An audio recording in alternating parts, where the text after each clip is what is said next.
that music.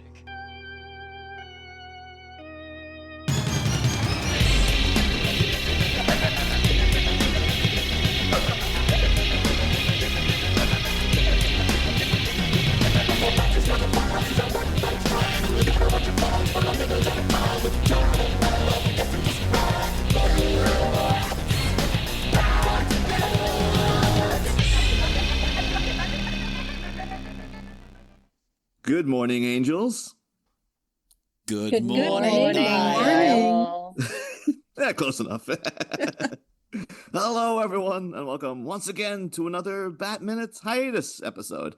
This time talking about Charlie's Angels, not the 1976 TV show, not the 2010 TV show, not the 2019 reboot film, but Charlie's Angels 2000. Which really should have been the title, to be honest with you. Every movie back then had 2000 slapped on the end. Yeah, this one actually came out in 2000, so it would have been like it's actually a continuation as well. So it's not like, it's just a complete, it's Charlie's Angels from square one. It's like, no, they acknowledge that the show existed and stuff like that. So you could have got away with calling it Charlie's Angels 2000. But to be fair, you didn't need to slap on the 2000. Everything about this movie screams turn of the millennium. Yes, 100%. It'd be almost 100%. redundant to say 2000s because everything from the outfits to the casual racism just lets you know that you're right smack in the 2000s. I loved that. So also one thing I will say is that Wait, you was loved the time... casual racism? Ooh. I did love the casual racism. Because it's so interesting to think it's like, wow, that really was just how we fucking talked. That's true. I think that's more of what it is. I tried keeping account of all the casual racist moments, and after like 10, I was like, I can't do this anymore. It's just the entire movie. Well, it reminds me of what year did Mean Girls come out when Regina George looks at What's-Her-Face and goes, what are you, restarted? And it's just kind of like, yeah, everyone just used to fling that. Like, that was just, yeah, everything was so gay. Everything was so XYZ. And like, I remember how many people doing the stupid playground rhyme where you pull on your eyes and say Chinese, Japanese, Indian, chief. I like all these things where it's like, yeah, this was just normal. Yeah, but then we got Hilary Duff to come in and save us all and tell us, hey, did you know that when you say that's so gay, you're actually saying it's super cool? So hell yeah. What would we have done without her? To get the proper the full introduction out of the way. This is, of course, the reason this is linked to Batman is Drew Barrymore's in it, and she was in Batman Forever. We've done a Drew Barrymore movie before. And then that's all we need. You haven't introduced joined... yourself. Well, I'm Niall McGannon. You got to do that. You got to do it. It might be someone's first episode. Well, you never know. I guess so. Somebody's just a really big Charlie's Angels fan. Exactly. It's happened. It's happened just before. Our most popular episode by 100,000 times is one. It's not a Batman thing at all. It's about the sexy movie Poison Ivy. I believe that. I love that movie. Yeah. The sexy Drew Barrymore movie, Poison Ivy.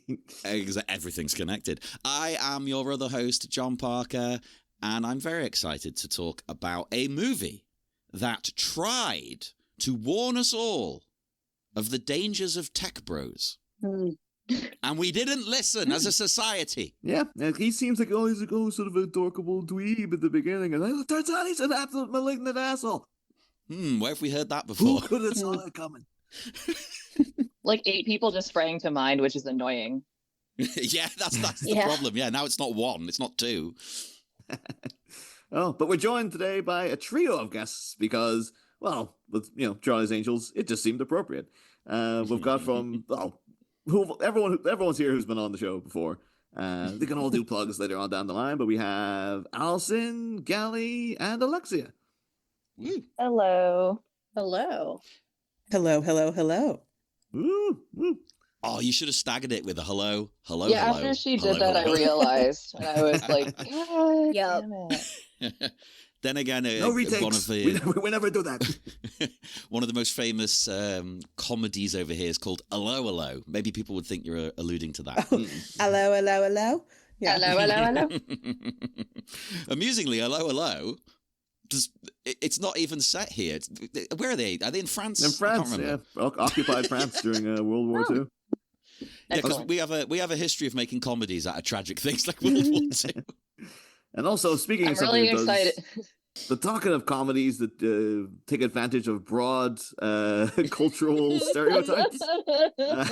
Here we're here to talk about the early 2000s Charlie's Angels, the first one. Yeah, I made a mistake. Oh, did you watch the second one? No. What I did initially, right? I sat down. I'm like, right, let's get ready to go. I've got my phone out to make some notes and everything. I put the movie on, and I was like, wow, this Blu-ray transfer is like really good. The picture looks awesome. Fantastic. And then I was like, wait a minute, Kristen Stewart's not in this film. I've got the wrong one. No. I had to change quickly. You can't have Kristen Stewart being an angel when she's like 11. Come on. I know, I didn't look at the year. I didn't download it. I mean, I purchased the wrong one. I spelled 12. I mean, Kristen 99 Stewart. on that mistake. Kristen Stewart can't possibly be worse in this than Charlize Theron. But yeah. So might as well get out of the way though, because I remember this movie being kind of a butt of a lot of jokes, and people like I in myself has probably popped up throughout the seasons on Batman. Have a real disdain of the director Mick G. That's just because he's stolen your name. Well, yeah, I think that's partially jealousy because he just had way more success with the name Mick G than I have. Yeah, how many music videos have you directed over the years? Yep. None yet. Okay. I just But realized someday. I said Charlize Theron. I meant Cameron Diaz. Charlize Theron is a good actress. Apologies to her. I knew who you meant, and I just didn't want to be like, well, Allie, actually. Oh, you should have. Allie, and until like 5 minutes before I watched the movie, I kept saying that Charlize Theron was in the movie.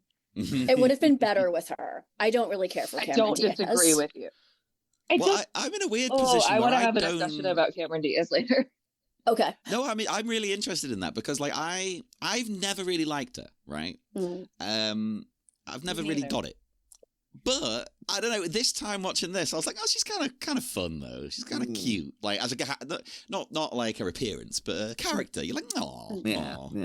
I just think it's so funny that the movie tries to sell her as like the main angel, like she's front and center in the posters and everything, because she's thin and blonde, and the other two are so much hotter and more likable than she is. Yeah. Right. No, I'm glad you said it because I didn't want to be the one to like.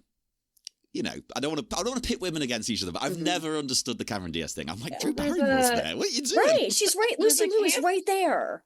Lucy Liu as well. Okay, but There's a big wonderful question. campiness to this movie, though, that Lucy Liu and Drew Barrymore both really lean into that kind of like almost Saturday Night Live style of acting. I don't think Cameron Diaz can do that.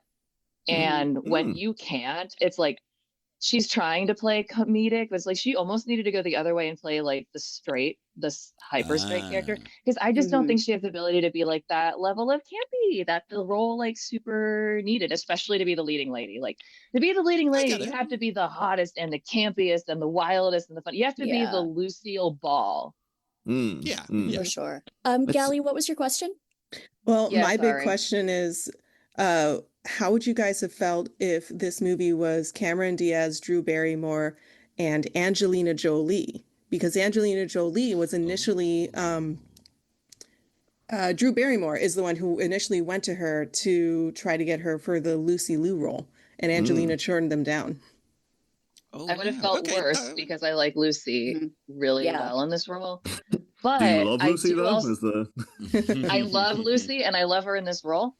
I also, though, I like that I like and hate that she became like the token ethnic girl in this movie, but without her, it would have just been 3 white girls. I think that's what it is. Yeah, you need her there to at least try and diversify it a little bit. To be fair though, Cameron Diaz is Cuban. Technically, you see her father Emilio Diaz is she's a white presenting a Caucasian Cuban lady, but she's always very quick to point that out in interviews and stuff. That she's like, well, Yeah. I mean, that's fair. But But at the same time, it does, for optics purposes, it does very much look like two white girls and an ancient lady, to be fair. But I feel in that scenario though, with Angelina Jolie though, she would have really kind of like, her star wattage at that point would have really it would have become, she's the focus then. She is the main angel basically. Like all the important stuff goes to her, you know. Already the cast in this movie is way too good for the movie and the script. Like it has a stacked cast. Like what are these people doing in this movie?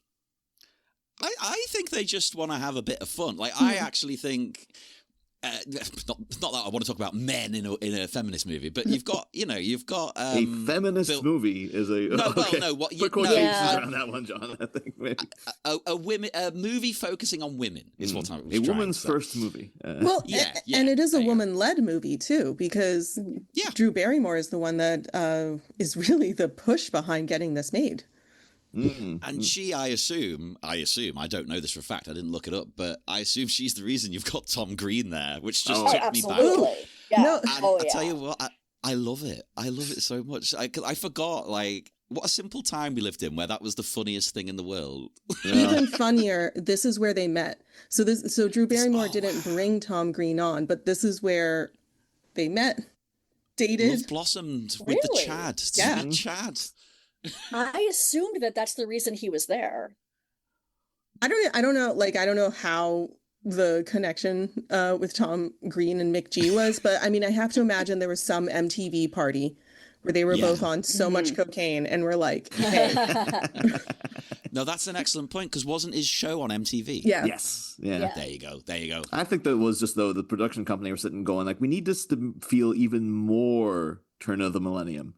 So who do we get in that can just summarize that within a split second of being on screen? How can we Tom date Green, this? we legally have to cast someone from Friends, and we have to open it with a KoRn song. Oh, I was so upset on this rewatch though, where it didn't kick in the KoRn song. It just did the intro because it's like the best song. But then it brought it back at the end. I was like, yes, we finally got it. You've teased me all movie. Oh, but then it didn't even lead into, because this film had the giant spin-off single of Independent Women from Destiny's Child, which plays very briefly in the middle. And then they do a whole big thing at the end of like, all right, here's the song, blah, blah, blah. Here's like the flashy credits. And then when it cuts to black and you get to scroll up, that's when you get the spin-off single. I was like, usually you would have your spin-off single front and center. Yeah, but it's crap. I just played KoRn again. Look, I don't care. I think every movie should be required to have like a theme song like that. That's really where we started falling off as a culture. That's true. You need somebody rapping the plot. I have fond memories of the summer that Charlie's Angels 2 Full Throttle came out.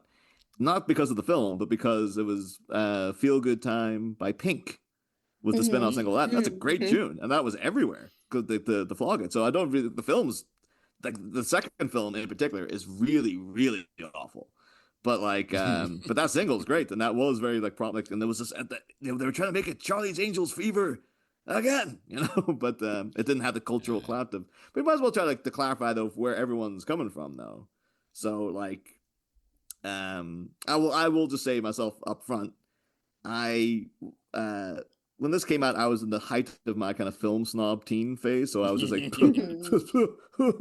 and wouldn't give it the time of day until I was in university, and then one of my housemates at one point had it in DVD, and she loved it. So she's like, and then it went on one night, and I sat and I was like, McG, get away from me with your low key misogyny and your garish oversaturation of every single color, and why everything it's just designed to stimulate like the lizard brain of everyone, et cetera, et cetera, et cetera. And kind of like that was where Charlie's Angels lived for me for like a long time. And now having watched it again, like I think I actually had to pause it at one point because when Tim Curry showed up, I was like, oh wait, is this film actually like really good fun? And I just like I've been dismissing it. Yeah. It's absolute crap for ages. And then I proceeded to watch the rest of it, and I was like, okay, it's a mixed bag, but there's a lot here to. I felt there was a lot to celebrate about it, but I don't know where did the rest of you all come from. Yeah, kind of similar to you, to be honest. Like I mean, I did see it probably before you because I lived with my sister, and you know, it was exactly the kind of movie for her at the right time. She's a little bit older than me as well. And yeah, I don't think I've watched it for like 15, 20 years. And on the rewatch, I actually had a lot of fun, and I'm kind of intrigued to see a modern women's perspective with her, I guess, because I had memories of this being a little bit pervy and like sexualizing the women and stuff, and it does do that. But I also on this rewatch felt like it was riding some kind of weird line of like it did do that, but then it also pointed out, yeah, but every man in this movie is an absolute clown. Like they're all useless.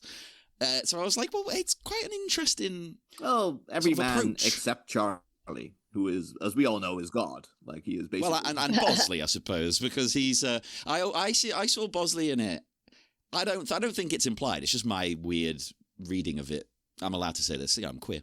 I got the vibe like, oh, Bosley's like the gay best friend. That's like, how I Bosley's felt not too. perving on the girls, is he? He's like, oh, he's one of the girls. Yeah, no, very much so.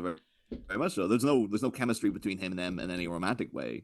He's just he's just their platonic BFF or potentially GBBF. So I could imagine him painting their toenails and stuff.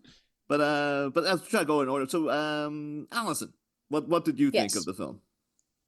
I thought it was bad, but I had a good time watching it. Yeah. Which is the most important thing.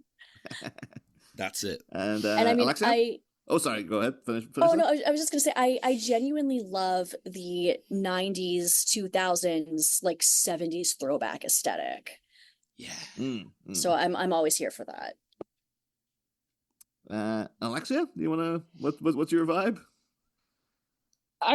Before I get into the vibe, I'm also gonna tell you the last two new movies I saw, just to give you the context of what I've seen recently. The last two new movies I had seen are K-pop Demon Hunters and Weapons. And I've never seen this movie before. So this was a new to me movie. So I saw all three of those movies somewhat recently.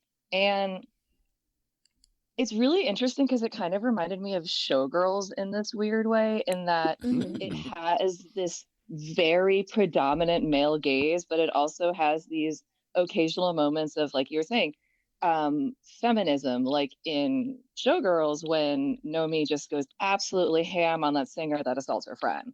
And yeah. I don't know.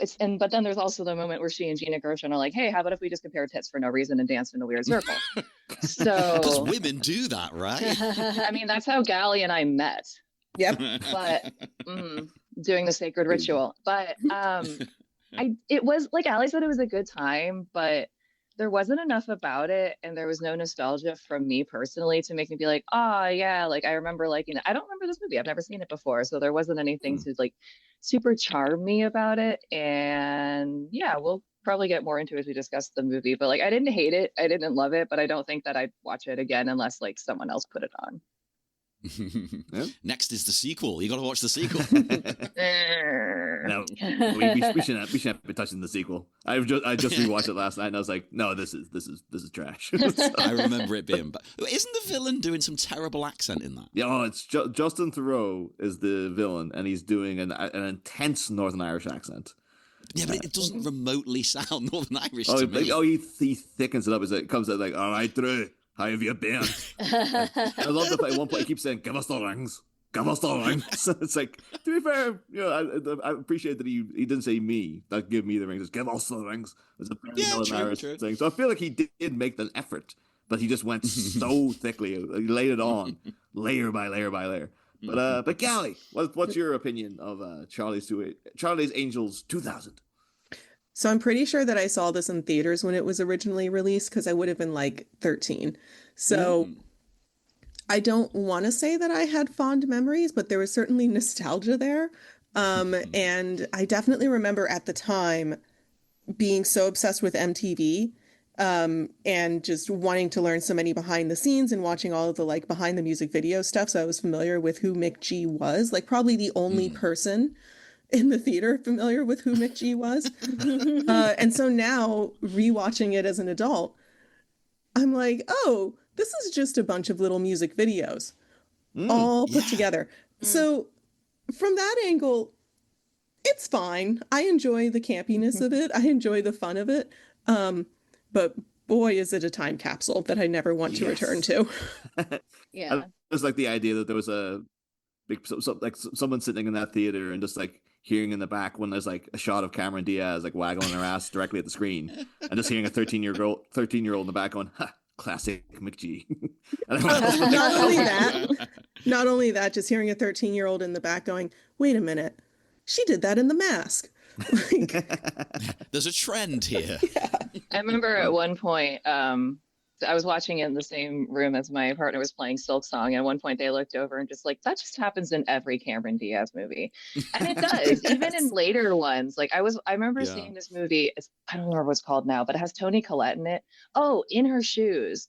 And it's kind of supposed to be like a drama. It's not supposed to be like with maybe light comedic elements. But yeah, of course, there's the classic scene of Cedaz opening the door in her underwear and just with that doe-eyed kind of like, I've never heard Cedaz. She kind of plays it for laughs in this, I suppose, which doesn't necessarily make it like, palatable. But at least they're making fun of the concept. Like she's unaware that it's sexy, the character. That was kind of funny. She doesn't seem to understand that people think she's hot. It's the girl next door trope. I was thinking it was funny because they're playing Baby Got Back while she's shaking her hips. Nothing. I say hips and not ass because she doesn't have an ass. Yeah. I wrote that as a note and I was like, can I say this? I don't want to upset. I'll say it, don't worry. I wrote in, choosing Cameron Diaz for the Baby Got Back sequence was a hell of a choice. Well, that's the thing. If everyone was staring at her when she was doing it because she hasn't really got an ass, that would be kind of funny. But I got the vibe that it was meant to be, oh, but she's white. It's like, what? I think it was that. I think it was that she's white because this was also the early 2000s where everybody wanted that Cameron Diaz body and that lack of ass. Yeah. I was about to say that this definitely was a time period where, magazines referred to the ideal body type as heroin chic, unironically.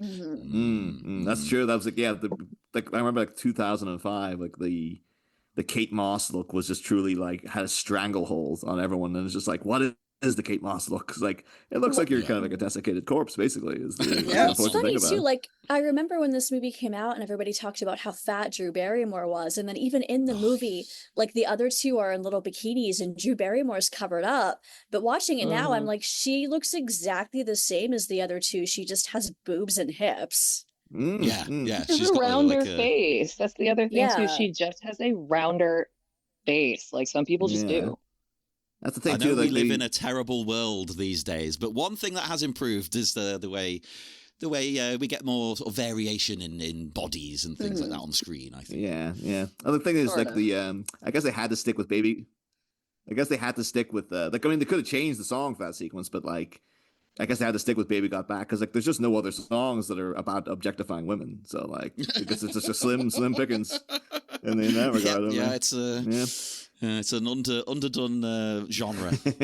But, again, you can just imagine the piles of cocaine while they were like, it would be hilarious. Well, I think that my main thing about this film in general is that I think it would be more celebrated, and I would be more comfortable with outright being like, yeah, I thought it was great. It is the lingering presence of McG as the director. Because everything about him is screechingly early 2000s and a little bit, he just has that aura of sleaze about him. So there is, as you were saying, Gally, like, it is true that like it's Drew Barrymore's baby. Like she, Flower Pictures, like her production company, acquired the rights to Charlie's Angels, which is obviously people aren't aware. Charlie's Angels was a TV show in the 70s. It was developed to sort of just rip off Honey West, but then do it 3 times by having 3 hot broads in it. I think they originally wanted to call it Alley Cats, because then they were going to have a girl called Alyson, a lady called Lee, and a lady called Catherine. So Alley Cats. Oh my god! And they were supposed to lounge around in an alleyway wearing whips and chains, apparently, which is like not even trying to hide it.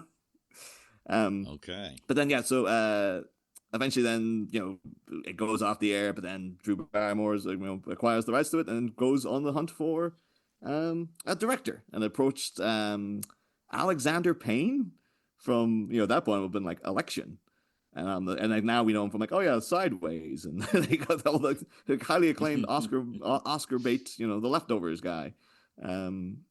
Alexander Payne's like, I don't think he would have done Charlie's Angels, or would have been a very different Charlie's Angels. I'd imagine had they given him creative control.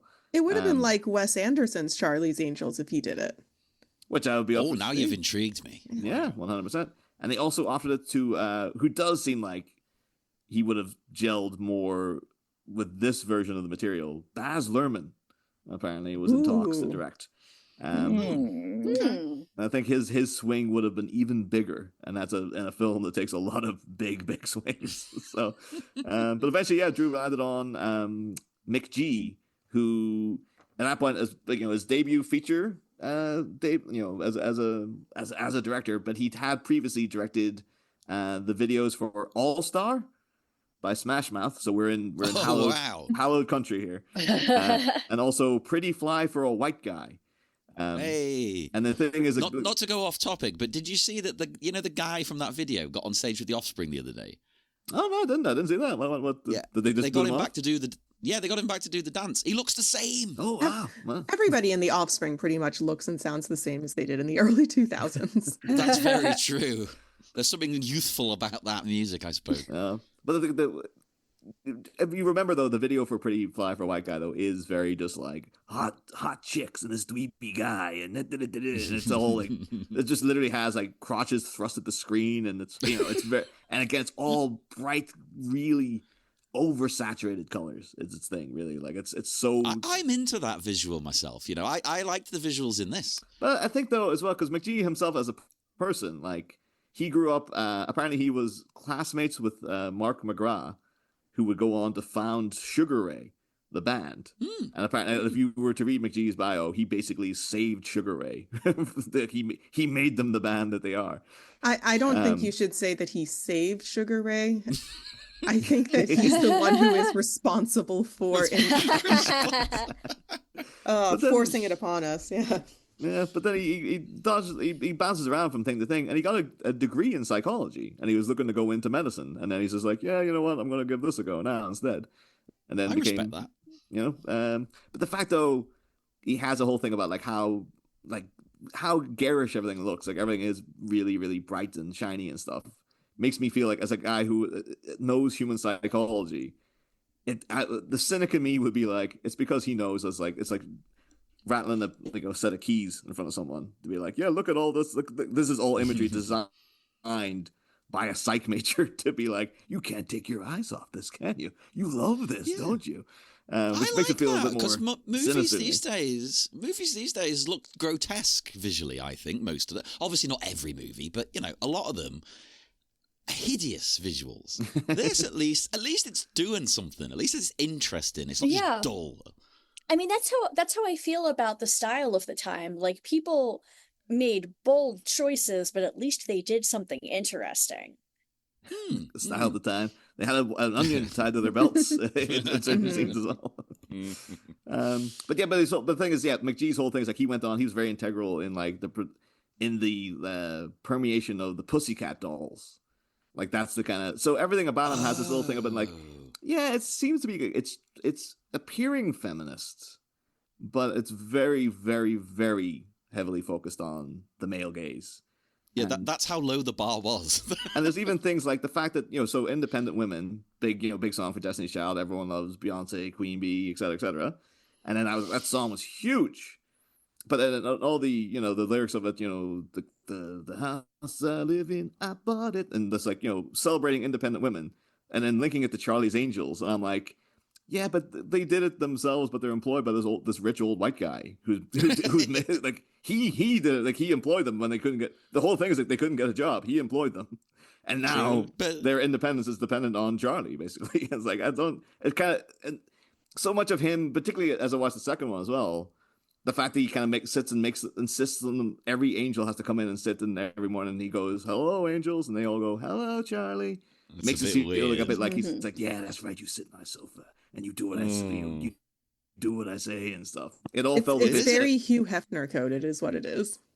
It is very, very much so. And so even though the whole premise of it, though, like obviously we're looking into it a bit too much, but The whole premise of it is a bit sleazy when you think about it. He's like, oh yeah, I've got all these hot girls doing my bidding. Yeah. But it's in contrast then to Drew Barrymore having like, because she, to show you where everyone's coming in from, Cameron Diaz is obviously a huge star. She was kind of like pushed to like, when you see the poster, she's kind of like the one who's like a little bit more forward and stuff. That always got to me. Never liked it. But she got paid $12 million for this. Drew Barrymore got $9 million, but then she made 40 due to like having stake in the rights and stuff like that. And Lucy Liu got $1 million for $1 million because she was the nobody. So they were like, but come on, we're doing you a favor by having you in this and stuff. But like, but yeah, so that's where you're kind of like, so Drew has a lot of clout in it, but we covered Poison Ivy that Drew Barrymore was in, and obviously from doing Batman Forever, looked at her career in its entirety, and her whole thing was like, Drew Barrymore, now she's wholesome, everybody's best friend. But her whole thing back in the day was like, oh yeah, she was like drug addict, very, very sexually provocative for like a long, long period of time. And so her playing around with sexuality, and even the character of Dylan feels to me like she's working through some stuff herself, because Dylan's supposed to be like this, wayward juvenile, and all those kind of like. So I feel as if like her sensibilities are there, and then she brought in this guy who's just like just like ooze and sleaze, like the Entourage you compare guy. You compare it to one of the next movies that she ended up directing, which I'm much more familiar with, which is 2009's Whip It. I love that so much. I obviously love Whip It a lot. For those who may not know, it is based on Bike Track Roller Derby in Texas, which is where I live and where it started. And it's just got that movie has her fingerprints and a much more feminist fingerprint all over it. Her character is much more confident. The film feels like it has I don't know, the characters are, still really tough and feminine and fun and funny without being like super sexy and sleazy. And we have, now Elliot Page starring in the title role of Bree. And it's a really good and fun film, but you compare it to Charlie's Angels, which is 9 years in the past, was just 9 years older in prison. There's just such different vibes to the movie, where one is like, let me see exactly how many times I can put Cameron Diaz's anus right in the camera lens. And then there's Whip It, which is like all about just, self-discovery, liberation, making your own choices and being your own person. Yeah. It'd be interesting to see like a take on this. Like, who did the new one? Because I'm thinking like I'd like to see a take on it done by like it was like a queer woman or something. It was Elizabeth Banks who made the actress. Elizabeth Banks made. I think it was her direct. Oh, I want to say it was her directorial debut. It was like, because then she made Cocaine Bear straight after. Yeah, and everyone was just like, yeah, your Charlie's Angels movie wasn't all that fun. Like, it was really kind of po-faced and serious. And then she kind of went like, well, okay, I'll do Cocaine Bear. And then was like, whoa, okay, I get it now. She's proving I can make a fun film. so. Yeah, because, I mean, it says a lot that I didn't even remember there was a new one till I put it on by mistake. But I just really remember the new one was like, because they diversified the Angels in terms of race, but they still had them. They're all still incredibly thin and fit. And you're like, I mean, it's a tough decision that as well, though, because obviously, like, it's great to have a diverse cast, but then it also starts to feel performative if you're like, well, we've got one of each. Yes. It's like, well, yes. Yeah.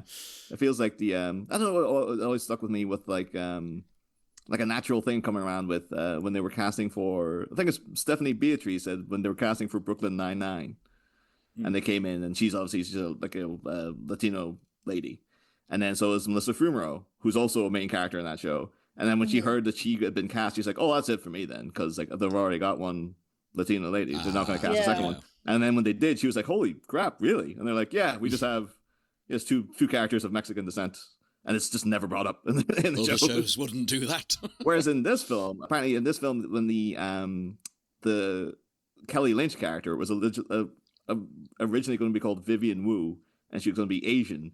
And then when they cast Lucy Liu, they basically were like, well, we can't have two Asian ladies. No, that's too much for early 2000s audience. They'll get confused.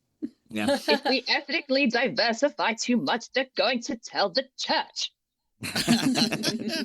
There's too many Asian ladies. Get another Caucasian in here. Like we haven't got enough of them on screen. Hey, Caucasian has Asian in it, so it kind of counts. That's their justification. That's too much. We won't be able to tell them apart. Never mind that every fucking white guy looks exactly the same in movies. Right? I honestly, genuinely think that's part of it. Like, not to be that person, but like, I think that it's because, you know, so many people just genuinely cannot tell. Like, when Crouching Tiger, Hidden Dragon came out, so many people had trouble differentiating the two main characters because they were both like young-ish Asian pretty women. Mm-hmm. Yeah, it's wow. Yeah. And you can tell it was out around the time this film came out because it was doing that thing that all major blockbusters of this era did, where they were basically doing, let's do Crouching Tiger, Hidden Dragon and The Matrix, and just do all those tricks until they're just done to death. Bullet so in this time. we have Loads of wire work and everything. all the wire work, the friggin' bullet times in here, all that stuff. And you're like, you know, people have pointed out many times that like a decade usually doesn't switch like at the stroke of midnight. Usually, like, you know, the early 90s films are all still a bit 80s. And then by 92, there's an overlap. And it's the same, you know, the early 80s films are very 70s. But I think that's the exact opposite is true of the early 2000s, because as soon as it went midnight, the turn of the millennium, as soon as we got to the year 2000, it was like been hit by a ton of bricks. Like, well, it's because we were told once it's the new millennium, everything's different. Yeah, everything's changed. Everything's cyberpunk. Yeah, so I think that made like creators and filmmakers and things and musicians go, right, okay, well, we're just completely changing everything overnight because we've been told that's what's happening. But it's weird because literally, if you just look at a film from the early 2000s, you'll never go, oh, I think that's from the late 90s. You'll go, that's definitely from the early 2000s, because even just the look, like the cinematography of everything just switched overnight to like, no, now everything looks like this now. And it doesn't look like what it did last year, which is and then, the fact that this is November 2000 this comes out, and it's so aggressively like the year 2000. Yeah, they were like, we're going no grain, all contrast in shooting. That's like really, that could have been the poster tagline, really. Like, no grain, all contrast. That'd get me into the cinema. Yeah, but I will say, though, there is a little bit of panache in, like, you know, even so the opening scene, we're going through, we get the KoRn song, and then going through that plane. And, like, you know, McGee, he's clearly a cine literate kind of guy, because I look at certain scenes in this and I think like that looks very Jacques Demy, like that's a real, like, he's going for like a big old school musical kind of vibe with that. And then that opening in the plane seems to be him kind of going like, you know, that the big long shot in Goodfellas with them going through the Copacabana, I'm going to do that, but it's wasted. Oh, it's totally completely wasted on the fact that you're on this plane for about 14 seconds. But I do love the right before we see the two people going to the bathroom, we get an early cameo from Carl from Up. Pretty great. I literally have got it on screen as soon as you said that. That was perfect timing. But they also do a nice little, like, you know, we're films in this constantly now, but like back then, I guess it was like an early-ish attempt at like breaking the fourth wall and being like sort of postmodern meta humor of them sitting watching TJ Hooker the movie, and then like like another movie, and this is before even the Starsky and Hutch film comes out. So the fact that they're making a joke about like, oh boy, like another retread of an old 70s TV show that's naturally fallen off from, like, because, you know, of course back in the 90s you would have like the Brady Bunch movie, and, you know, they've Lost in Space and all these things were getting brought back, and even the fact that Batman, as we, you know, mentioned in those seasons, switched into being like, make it more like the 60s TV show, because it was that 30-year, you know, retread thing of like, people who are now in power want to see the things that they remember from when they were a kid, so that's why you get a lot of 50s nostalgia and 80s movies, and like why now we're in the middle of 90s nostalgia after coming out of a massive age of 80s nostalgia. And then probably getting terrifyingly getting close to like early 2000s nostalgia, which if it's not here, it's coming in. Yeah. My niece like wears all the clothes I used to wear as a teenager. But there you go. But, and she listens to KoRn and stuff. When is Spy Kids being rebooted? Ooh, but okay, no, I think that a Spy Kids reboot isn't a terrible idea, and I say that because it's so obvious when you watch it that it was so ambitious for its time and the technology just wasn't there yet, but they were like, we're gonna do it anyway, and it's iconic now, but I kind of want to see it again. Oh, my nose was skipping ahead a little bit. Never mind. No. worries. But we were, when we were talking about, the diversity of the cast and things. There is something else we alluded to before that I suppose we have to address, even if we want to have fun. This movie is still from that era, though, where they didn't see a problem with people just completely dressing up as other races and things. I have an all capital notes in all capital line in my notes that just goes, "Hey, is this costume problematic?"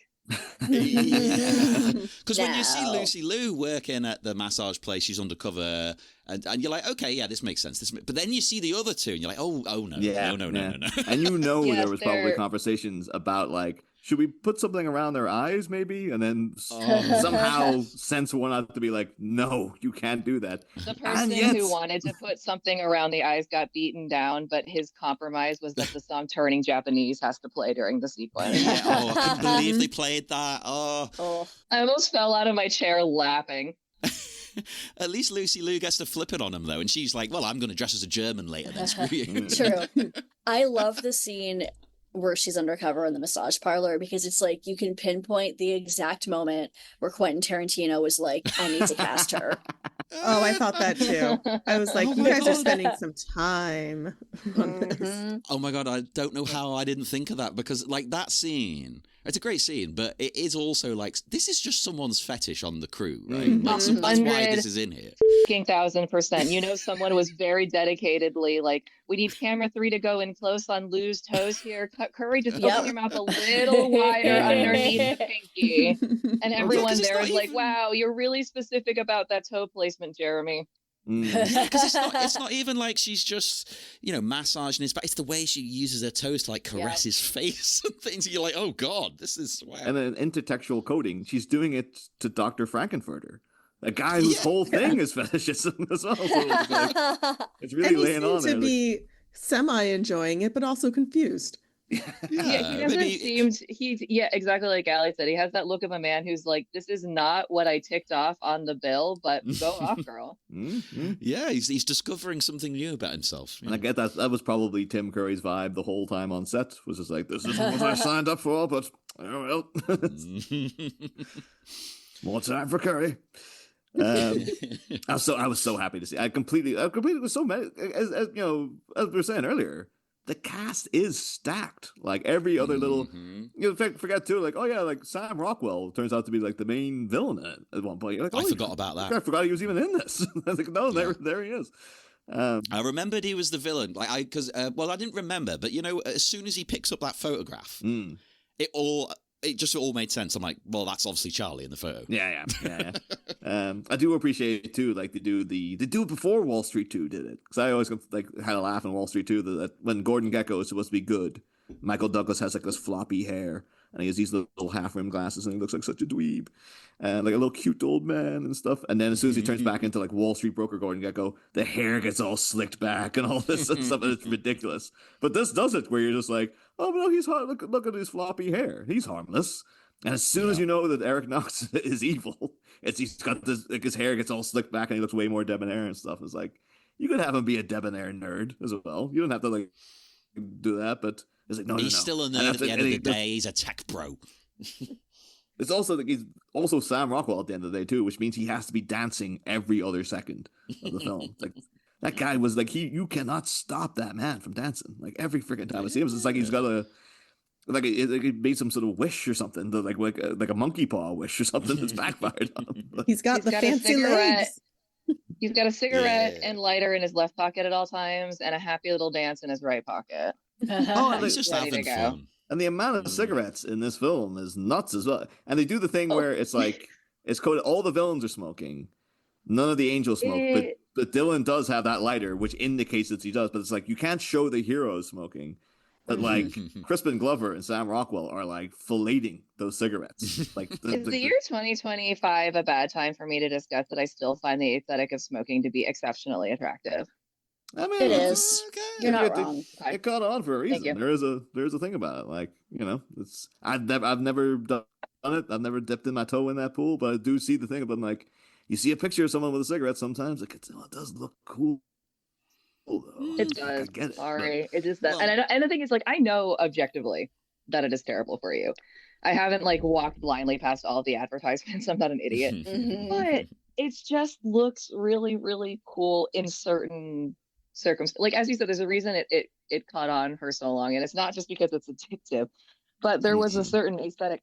And I think it's really, really interesting when you go back to like the 1950s and 60s, where it's like that's kind of what you had to do to be cool. Going back to I Love Lucy, for example, like she and Ethel would just light up while they were chatting. Ricky would come home first thing, put a cigarette in his mouth. Like everyone just smoked, and it wasn't like a ooh edgy thing. It was like, yeah, let me just take a sip of my water here. It was so fucking normal. It was. This is cool. Normal is what we do.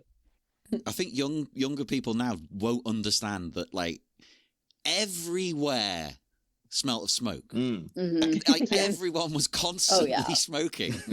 And I didn't think it was possible, but I remember like seeing the promotion for season 1 of Poker Face, and you'd see Natasha Lyonne with a cigarette because she's obviously you can hear her voice. She's obviously a chain smoker. And in season 2, they make a big point of her like, no, she switched to vapes, and you see her standing with a vape, and it's just like power diminished by like 10%. Right, like it just looks so much less cool. Yeah, nothing cool about that. Cool. I don't miss the smell though of those of the smoking section bleeding into the non-smoking section. No, I like how we used to pretend that worked. It's like, no, you can smell it from across the damn room. No, John. So you're wrong because we put a sign there that said non-smoking section. So you're wrong. So the smoke knows it can't leave. Yep. Right. Yeah. It's very conscientious of other people, unlike the people everywhere else. Like I know one guy at my work smokes, and you know he's in because as soon as you step, like, he might not be around, but as soon as you step into like the elevator, you're like, oh, he's here, because you just smell the smoke still lingering around somewhere, and then like when he disappears for 10 minutes and he comes back, and you're just like, oh, I know what he's been doing because he's the only person doing it, and he stinks of it. I used to be in a band, and all of my bandmates were smokers, but most of them would also smoke in their homes and their cars, and it absolutely baffled them that I didn't constantly smell like cigarettes. It's like, well, number one, I don't smoke indoors. I don't, because it permeates everything. Yeah, because it does, and it is inescapable. The second you trap it in somewhere, like you trap it in your car, that's the end. That's the end. You may your car belongs to the Marlboro Company now. You're welcome. Also bring up, to sort of like try to like go through the film like a little bit in terms of like its linear structure. Because the angels that's a are bold given statement. They're given the well, actually, I will say one part I really did enjoy, and you can tell there is like a somewhat of a reverence, and it works in this one where I think the sequel takes it too far. They have the intro where they again, in talking about this is a feminist film, it does have it does open with a man saying like, once upon a time there were 3 little girls, and you're like, yeah, that sounds very condescending. I didn't like that. But then the whole montage of like how they got to where they were, and it's just cutting them random different costumes and all this stuff. That to me really worked. I was like, oh, this is because it's kind of like, oh, it's like watching like a supercut of the 70s TV show. But I love a good costume montage too. Just yeah, because it's doing like the whole that thing of them when they're all like chained together, and like Cameron Diaz is like, I'm not a yo-yo and stuff like that. That's directly from like an episode of the show. And then it's like, oh, cut until like, oh, now they're in lederhosen and now they're doing this, and it's just like it's kind of like, oh, it's like a supercut of the show, but also really heightened to like a ridiculous level, but not to the point where like in the next one it's just cutting to them. Soap and suds a car, like washing a car in their underwear and stuff like that, and then doing pretty fly for a white guy visuals of just like, here's their wet asses and stuff like that. Like that's the second film, whereas this one knows it, kind of like, oh, you just stop there, just stop at that point, and that's just enough, and that kind of lets it be fun, and it's flirty and it's sexy, and it's like, yeah, but but they're all in on it as well, so it's like it's okay to me. So I thought the opening was really good. It's that sort of 90s, early 2000s feminism in air quotes, where it's all about being sexy and it's very performative and it's very male gazy. Yes. Yeah. Yeah. It's having fun with your girlfriends, but making sure that you're all in the skimpiest of clothes and that your pillows are full of the finest of down. So you're making sure that you're attractive to men while you're doing it. Yeah. Well, I think it's also like the feminism of independent women. The song is also like, look at all the stuff I can buy. That's how you know I'm an independent woman. It's like I can buy this jewelry myself, and you're like, well, it's that's very really much a what that's supposed to be about. definition. It's very much the 2000s definition of feminism, and it's really interesting because you look at the difference between, I'm sure everyone remembers the first Suicide Squad and then Birds of Prey, where you see the different portrayals of Harley Quinn, but those are more modern portrayals of sort of liberated feminism. And Birds of Prey is all about like showing feminine sexuality in a not male gazy way. And I think the Barbie movie is another really good example of that. That also had Margot Robbie in it. Mm-hmm. Just a really good way of showing like, yeah, like Barbie's in really, really cute outfits and they're fun and she's not like dressed in some hideous Frumster shit. But again, like there is never a point where Barbie and her two friends are walking up the beach and they're like, let's strip out of our wetsuits under which we have nothing else. Yeah. And it could have easily been that Barbie movie. You could have had loads of stuff like that in it.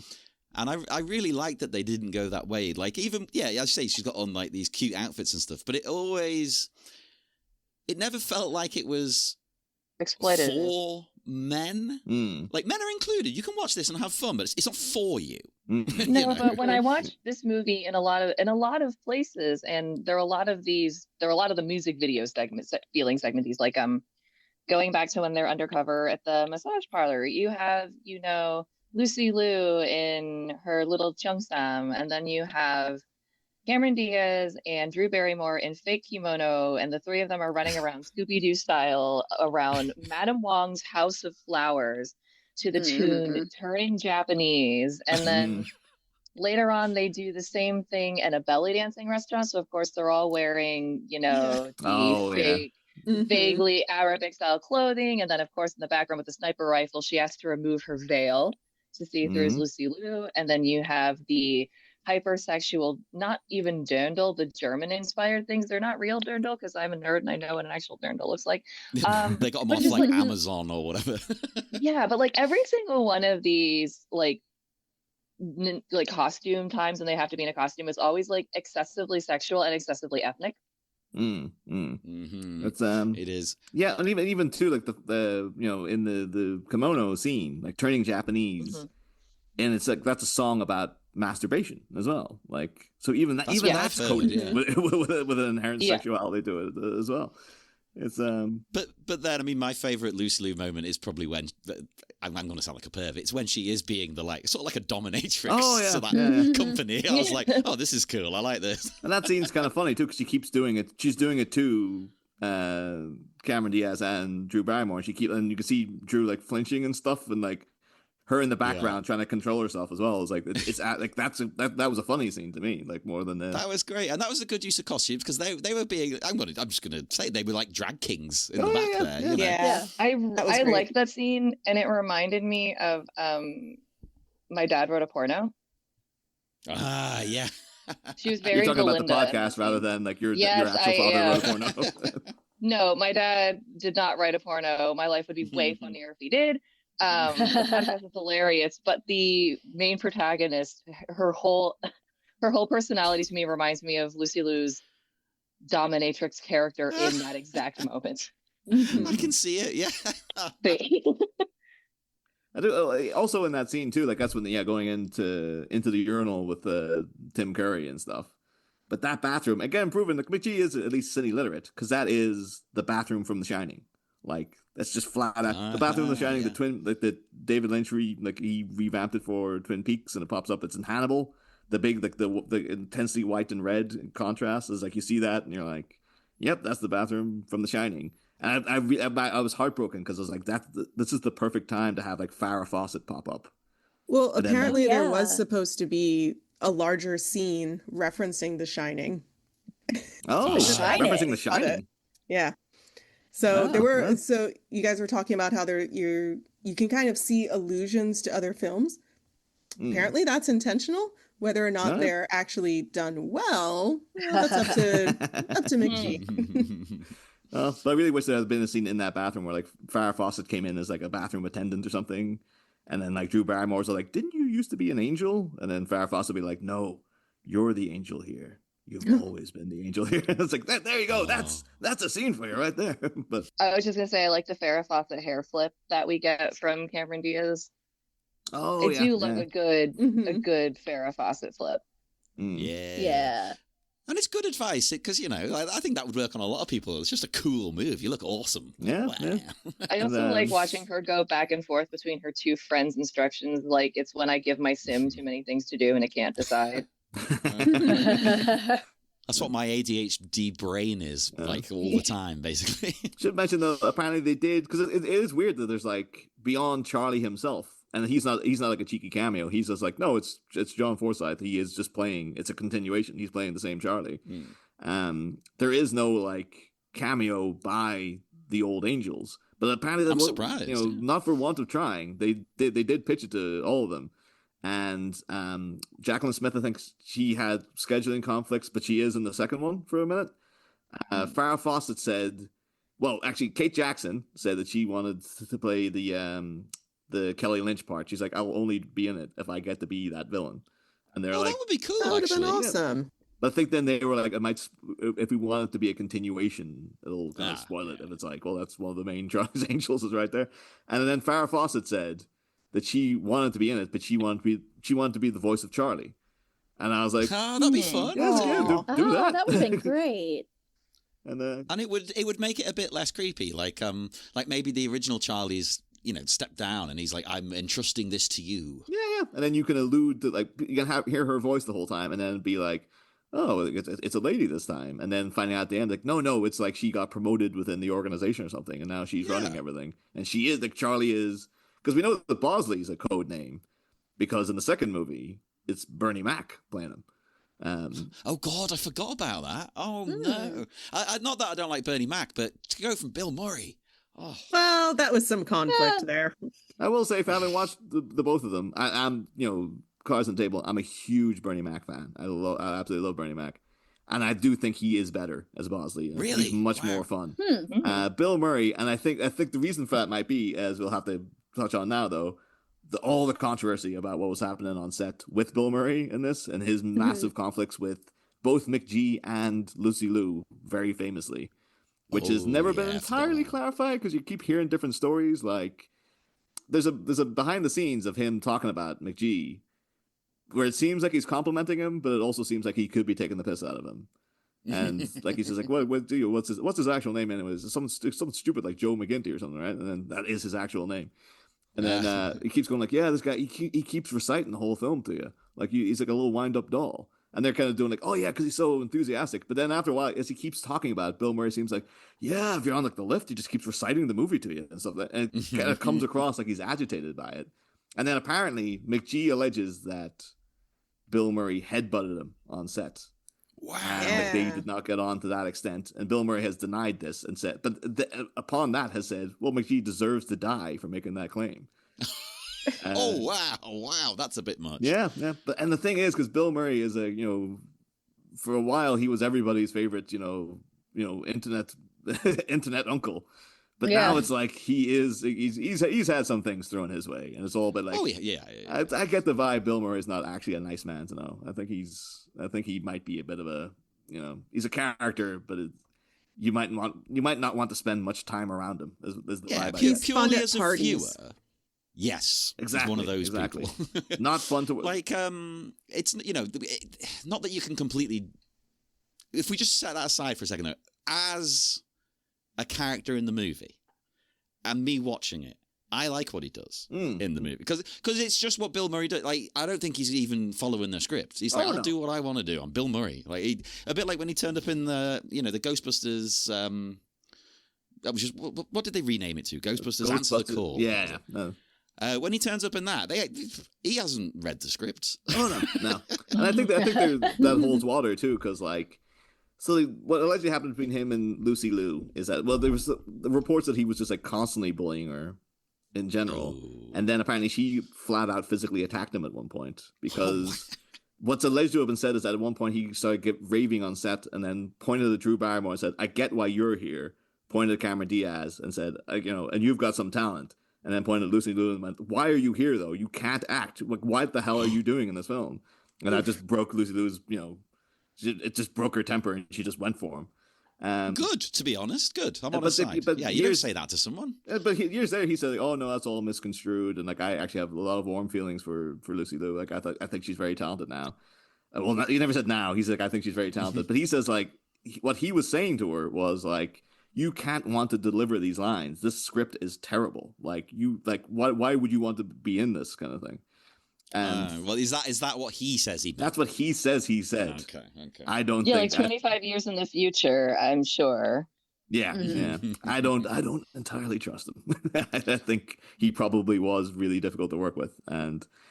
But at the same time, all that stuff about like, the script itself was apparently written 30 times by 18 different screenwriters. That's always a good sign. It reads like it.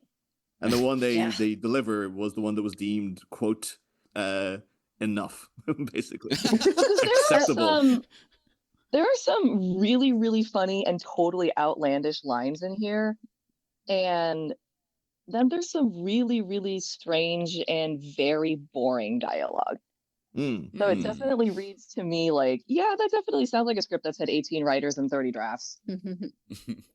And that might explain why it's got the strange dynamic that we were talking about, of sort of being a bit feminist and then also not. Maybe that's why different people do having their input. And, like the Bible, we just gathered a bunch of books and we're like, here it is.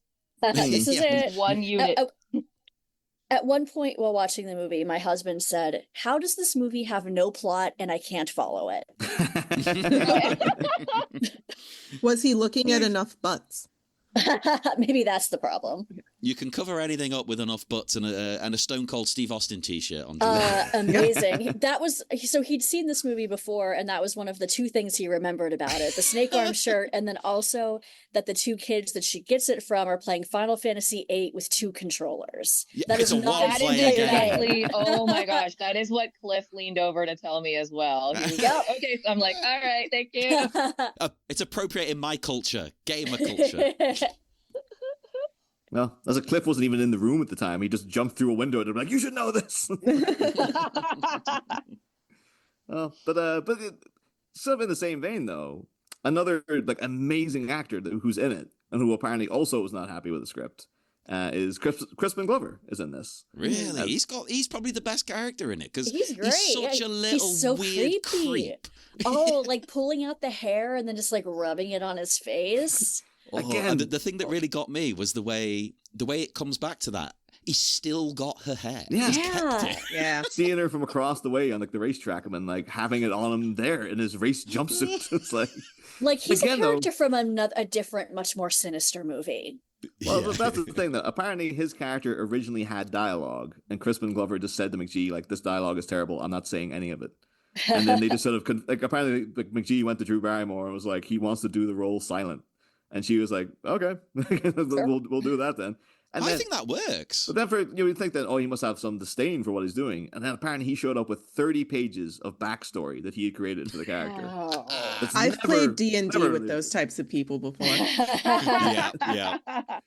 But from that, you get he's like he doesn't like the dialogue, but he's delivering 110%. Like he comes across as a proper sinister, creepy little git in it. And apparently the whole ripping out the hair and smelling thing was his idea because I guess this thing was just a fetish's playground, I'm like, yeah. And it made me. His whole character kind of reminded me of a Bond, not the villain. The villain always has like a number two, like an odd job. Like an odd job. He's very odd job, very jaw, that kind of a character. So him not speaking, I thought was perfect. Yeah. And they always have one weird quirk, and that's his weird quirk. He's into hair, I guess. But then he's brought back in the sequel, and they do give him a whole big backstory and stuff. And then he has like a tragic death because he's kind of like on the angel side that time. And you're like, I don't think we needed any of this. I think I was quite happy when it was just. He was just the random weird silent villain, and every time he's on screen, they had to play "Smack My Bitch Up" by The Prodigy for some reason. Because this must hold the record for the amount of times that song is played. Like, as soon as someone's eyes dart across the screen, you just hear the. It's like, get another song, because and also too though the name of that song in a feminist film is, but like. You can't keep using it in a guy fighting women, and it's a song called "Smack My Bitch Up" is like, it doesn't. The band defended the name because they were apparently no, it doesn't mean that though. They had another. It's like yeah, but it's still it seems like that's what it means. It seems like, and I'm certain in that context, that's what they're like. It's a little like, well, that's what the lyrics are kind of like. And it's like, dude, don't put that down. But it was the early 2000s, so they're like, yeah, like what's the? Aren't we being clever with this? It's the colloquial bitch. It's the royal bitch. Yeah. The royal bitch. So I think That's now my new band. It's been forever claimed back by the Rihanna's "Bitch Better Have My Money," and then that interview with Mads Mikkelsen, with him promoting Rogue One with Ben Mendelsohn, and then them saying to Mads like, "Oh, so you're in the video for Bitch Better Have My Money?" And Ben Mendelsohn been like, "You are?" And Mads been like, "Yes, I'm the bitch." And he's just very proud of it. It's like, because in my head, "Smack My Bitch Up" is about it's basically Mads Mikkelsen has also stolen someone else's money, and that's who the prodigy was. Got to smack the bitch, yeah. Mads. The thing is, so the kimono scene didn't have like they had the sense to like not put anyone in makeup, but Drew Barrymore at one point is flat out in blackface as well, which I'm stunned that this is like because she brings up this. She's had the cast on. She pretty much have everyone from this film on her talk show at some point, and it's a beloved classic. I'm a bit like, Drew, I wanna steer away from the Charlie's Angels stuff. Less attention on that film. She doesn't want to face herself in blackface, is what you're saying? Yeah. She wish she could take that face off. And then another thing Alyson, I don't know if you spotted them because I know you're obviously massive Twin Peaks fan. But when they go to doing like the belly dancing, and they're trying to target those two guys in the front row, one of them's the guy who he gets the green tea latte in Twin Peaks: The Return. Like, really? I didn't even notice that. I know that actor because he's in Fight Club where Ed Norton's like debating him at the airport. And he's like, "Oh, my bag was vibrating," and he's just like, "Yeah, it's the bomb squad. I have to look at it, but like 9 times out of 10, it's a dildo." And like, he has a whole big speech, like a little speech about dildos and stuff. And I remember that actor's face. So when I showed up in Twin Peaks, I was like, "It's the dildo guy." Imagine being known as that, the dildo guy. But yeah, he has the whole thing like, Dougie accidentally takes his straight black coffee and he's stuck with the green tea latte. And then when he has a sip of it, he just looks so happy with how nice it turned out to be. This is great. See, Dougie is just a force for positive change. Exactly. Yeah. So then to see him in here, I was like, "Oh, it's the dildo green tea latte guy." I hope you get a chance to meet him in person sometime, and you're like, "Oh, you're the dildo guy." He's like, "I studied Shakespeare." I played Faust, for God's sake. What about Kyle MacLachlan in this as either Bosley or the hair-sniffing creep? Or just playing his character from... he's just reprising his role from Showgirls, and he just slip in as if not... He would make a great Knox as well, to be fair. Like, the Sam Rockwell part. Like, be less dancing, I'm assuming, but like, he has that. We've seen Kyle MacLachlan do, like sort of wholesome and turned creepy. So yeah. It's like he could go from good Cooper to bad Cooper in the space of one film. But... Well, speaking of the actors, though, I know they only put him in because it was like flavor of the month or flavor of the decade.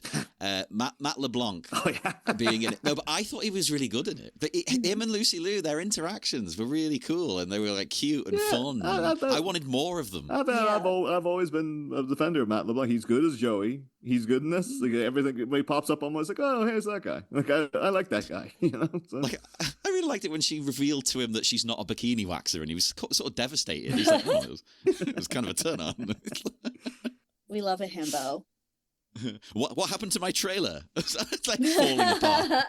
And in many ways too, I would also accept this as a continuation of the Friends universe. It's like, no, he is just playing because he's an actor in it. So it's like, no, he's just Joey. Like that's what happened to him. Maybe that's meant to be the joke. Oh, I'm sure it is. I'm sure when they cast him as an actor in a terrible thing, they were like, well, he knows this. Obviously. Like, he's Dr. Drake Ramore. Come on. I have to say about his character in this, though, I appreciate that he asked about his trailer, but then he did ask about her. Like, were you in that? Are you okay? Yeah. Yeah. Yeah, the presence of mind to be like, hang on, something's... They do have the healthiest relationship in this movie, don't they? Yes, As they much do. as I love their relationship, though, I'm still all about, Drew Barrymore and Tom Green. I mean, what a weird relationship. I don't get it. Yeah. I don't get it. But None of us like, did. do they go out? Do they sleep together? Like, what's the situation? It seems to be in this is he's definitely like when she wakes up with the lipstick smeared all over in his bed. They've definitely done something, and she's pretty. It's pretty cold. I guess it's cold, but it's being honest. But like it's cold when like he's like, was it the Chad? And It she was might like, be the it Chad. might have been the Chad. It's like, He's crushed. yeah, it's a way to devastate a guy first thing in the morning, But I guess she's just getting it out of the way, Oh no, but then it's quite nice at the end, where she's like, I can't remember the exact wording, but she's like, it's definitely wasn't the Chad or something. No, And he's like, oh Chad. yeah, the Chad was amazing. Or something. Yeah, I like to because I did. I watched the Tom Green documentary. I was never a fan of his, but like when it came out, I was like, you know what, I've kind of like a cultural interest because I was there at the time, and it's really nice. Drew Barrymore pops up in it, and even though because they were married for a bit, and like, obviously divorced because Drew Barrymore's been divorced 3 times, and she's vowed she's never going to marry again and stuff like that, and she's had a. When you look into her, like she's a lady who just clearly like lives big, and she just opens her heart to people, and it always turns bad on her, unfortunately, and stuff. But her and Tom Green seem to have a real loving relationship. Like they're very close still. And there's a really nice clip of him on the Drew Barrymore show, and he takes out this mug of her in a neck brace from a time apparently she got injured doing yoga or something. And they took this photo as a joke, and he's just like, I've still got the mug, and it's like clearly from like the 90s or something. But it's weird because it's within the studio setting. You can see them really having a little moment, but they have to be like, but hey, it's TV the whole time. But you can tell it's a real like if there was no cameras on, they'd be having a real like, oh man, I really miss you and stuff like that. But That's really sweet because it takes a big person to do that. I think. yeah, I'd struggle myself. I'm not as big as him, clearly. I think still apparently this is when he had the cancer at this point. So she was apparently like every night, once filming was done, she'd have to go into the hospital with him and sit and go through all the stuff of. I didn't know until watching that documentary because I don't think it hit as big over here. But like he filmed his cancer surgery and put it on TV and all this. I remember this. Yeah, it was a whole special. Yeah. I remember it, but I was one of those people like. Whether good or bad, I was one of the Tom Green people. I followed everything he did back in the day, Freddie Got Fingered, I watched that like 5 times a week. Because now Drew Barrymore is also in that, so we've opened the door to like, well, I guess we got it covered. Freddie Got Fingered. Don't tempt me to do it minute by minute now. I'm the backwards man. Yeah, it's between Hausu, Champagne and Bullets, or Freddie Got Fingered. But Freddie Got Fingered Minute is just like, well, it just sounds good to say as well. House Minute is such a good idea. Yeah, it's on the cards. It's on the cards as one. But yeah, like so. There's one scene in particular that really bugged me because okay, so I will say what this film has that I think really worked that is not present in the sequel at all, and why I think the sequel didn't do well with people and they had to like. Because Charlie's Angels is weird. It's like it's a franchise that refuses to die, but the only time it's ever been successful outside the 70s TV show is this film.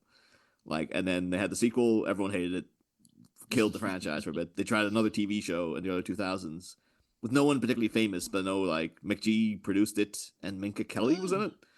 I didn't even know about it. It's canceled in 7 episodes. Just the only thing even made it over here.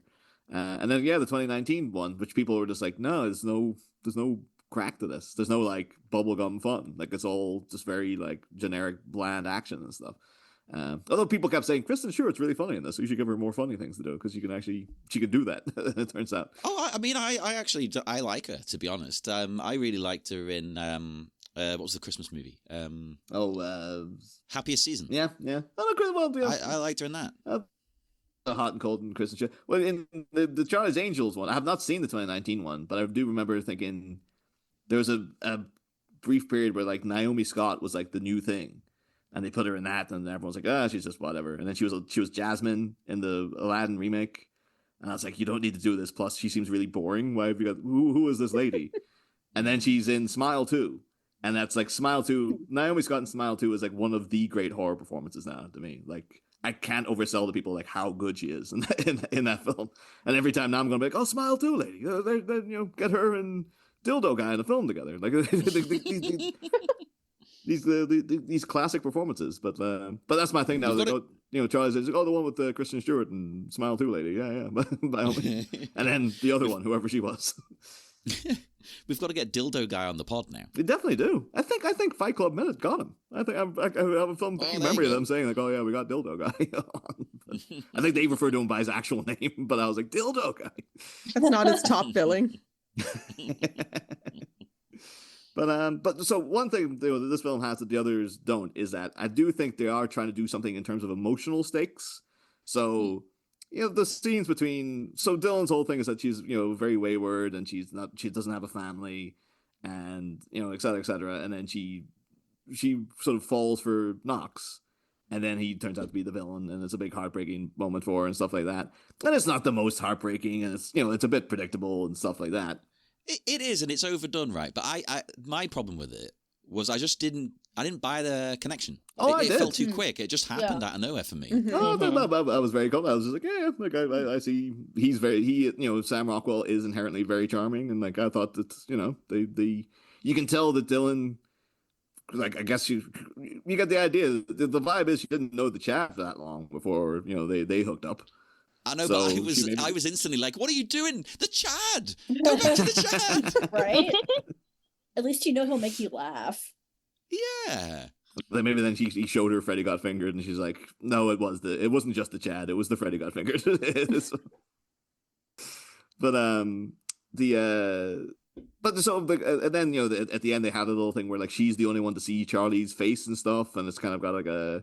I thought there might have been some allusion to some sort of religious element there as well, because he comes across very like deity-like, and then she sees like, the only one who can see the face of Charlie is angels, and this kind of stuff. I was like, I wonder if they're trying to go for some sort of weird religious metaphor going on here as well. But I did love that moment as well, because she realized not to say anything. She realized not to say anything. And I think he did it for her as well, because he could sense it, like, well, she doesn't have a family, but like this is her family, and so she can. Charlie's basically like her dad now, so it's like this is the father you never had and stuff. And because that was the whole thing where like why she's so devastated that Knox is going to kill Charlie, because at one point he says like, well, that's another daddy you'll never know, and all this sort of stuff. And it's like there's stuff like that in there where they're giving them character development and stuff like that. Well, they're giving her character development at least. Which is just not in the sequel at all. She just, we just know that she's hooked up with intensely Northern Irish Justin Theroux, and it's all just like, how can we get them in bikinis? Hey, everyone, it's Demi Moore's comeback film. Let's just have her in a bikini so we can all go like, hey, isn't Demi Moore hot and stuff? And it's again, I was sitting there hoping it was going to be like a substance thing where like maybe Demi Moore is going to like merge with the Charlie's Angels, and they all be like a big oozing mess of like 4 ladies crawling along the floor or something. But, that's the trauma version of Charlie's Angels. Now I want to see that. I was thinking earlier I wanted to see the John Waters version, but maybe the Troma. Right now I kind of want to see. I'm sure Lloyd Kaufman probably just takes suggestions. So if we can Instagram him or something, we're like, let's get this. Troma's Charlie's Angels. He's like, all right, we're doing it. We've got a connection to him. We know 2 people who know him. Yeah. We can get word to Lloyd Kaufman. Yeah. Elevator pitch it. And then they're gonna be. He's like, oh no, he knew already. He's the one who put in all the fetishistic stuff in the original movie too. Tim Curry's torture back massage. That's all Lloyd Kaufman. Our mate Kurt did the score for one of the movies. What one was it? Class of Nukem High, I want to say. Return to Nukem High. Return to Nukem High. Oh, okay. He did all the score for that. Yeah. Yeah. But I think another element too is like but we'll just say like I don't know if it entirely landed for everyone, but I did feel that there was some attempt to be like and the fact that it's Drew Barrymore producing it is like she's the one who gets the character arc basically and has some emotional stakes and stuff. Whereas Lucy Liu gets very little to nothing to do except just being Lucy Liu in it, which is Oh yeah, but when she gets her moments with Matt LeBlanc, mwah. Yeah. And then there's a budding relationship between Cameron Diaz and Luke Wilson. That's like he's in the second one, and it's as much of a oh yeah, I guess this is filling some time on screen. Like, oh, I thought they were kind of cute. I wanted more time with them. Well, I think that I feel like they had chemistry. I do quite like Cameron Diaz in general. I don't go out of my way to see her stuff because I know she's in a lot of stuff. Mm-hmm. But I didn't like. I don't like The Holiday because I know that's one that people try to force upon you now at Christmas. I'm like, I've tried several times to watch The Holiday, and I cannot make it through that film. It's just like, I've never loved her. You know, I think I only really liked her in this, The Mask, and my favorite one, Vanilla Sky. Which is itself actually a remake. We were talking about The Ring and everything before. Yeah. What was it? It's a remake of Apre los Ojos, I think. But it's I mean, like, you know, there's something about Mary, and you know, she's great. She her whole thing was that she was like, never liked that. Oh, I love There's Something About Mary. It might be because I was 11 when it came out, but like, yeah, it's what's the vibe with everyone? And there's something about Mary in the room. Talk about another like early 2000s like time capsule. A Farrelly Brothers movie in general. Yeah, but I think that's when they were at their strength. That was like, yeah, Dumb and Dumber, Kingpin. There's Something About Mary. They had like I don't love any of them. Oh, I love all of them. But yeah, they have but you know, she comes from like, so she was like, apparently her father was like the foreman for some oil company or something, and then he was the proper kind of guy who, like, you know, collect tin cans to make sure he got his, you know, 20 cents a can kind of thing to teach her frugalness and all this kind of stuff. And then at 16, she becomes a model, and she always looks like in her. Every time I see Cameron Diaz, you always find out, like, I'm always surprised to find out, like, oh yeah, she's like 22 in this, when she always looks like she's like in her 30s for some reason to me. Yeah, I agree, and I don't mean that in a nasty way. I mean, like, she seems like a woman. Yeah. You know? So the thing, like, she's, you know, in The Mask, she was no age. I think she was maybe like 19 or 20 in The Mask. Jesus. And you really get the vibes, like, oh, she's like a woman of the world and stuff. Yeah, she seems sophisticated, and you know. Yeah, and then she went from The Mask to The Last Supper, which is a great film. That I know it's like everyone seen The Last Supper. It's like mid 90s thing about it's like a group of college kids keep inviting over like extreme right wingers to their house to like give them dinner, and then they basically poison them. I was about to say we shouldn't watch this these days, but maybe we should. That's the thing. You know, this remembering she was in that. Yeah. Yeah, this week in particular, it's like, oh, that seems very like, it's like maybe this was doing something, you know, inspiring at this time. But yeah, and then she's like a huge, but you know, star. But she always kind of plays like the Cameron Diaz part. Like, she's always a bit ditzy and very bright and bubbly and stuff. Which is sometimes annoying, but I think in this, it fits the tone. Yeah, I think for me, I think it's stuck in my craw sometimes a little bit, because sometimes she'll do the thing of like, you know, it's a thing that they do to a lot of women to make them seem relatable, where it's like, oh, she's such a klutz, and you know, she picks up a cup of coffee and she instantly drops it, or she's talking to the postman, and then she bumps her head on the way back in through the door. But then she also switches to being like Kung Fu Master.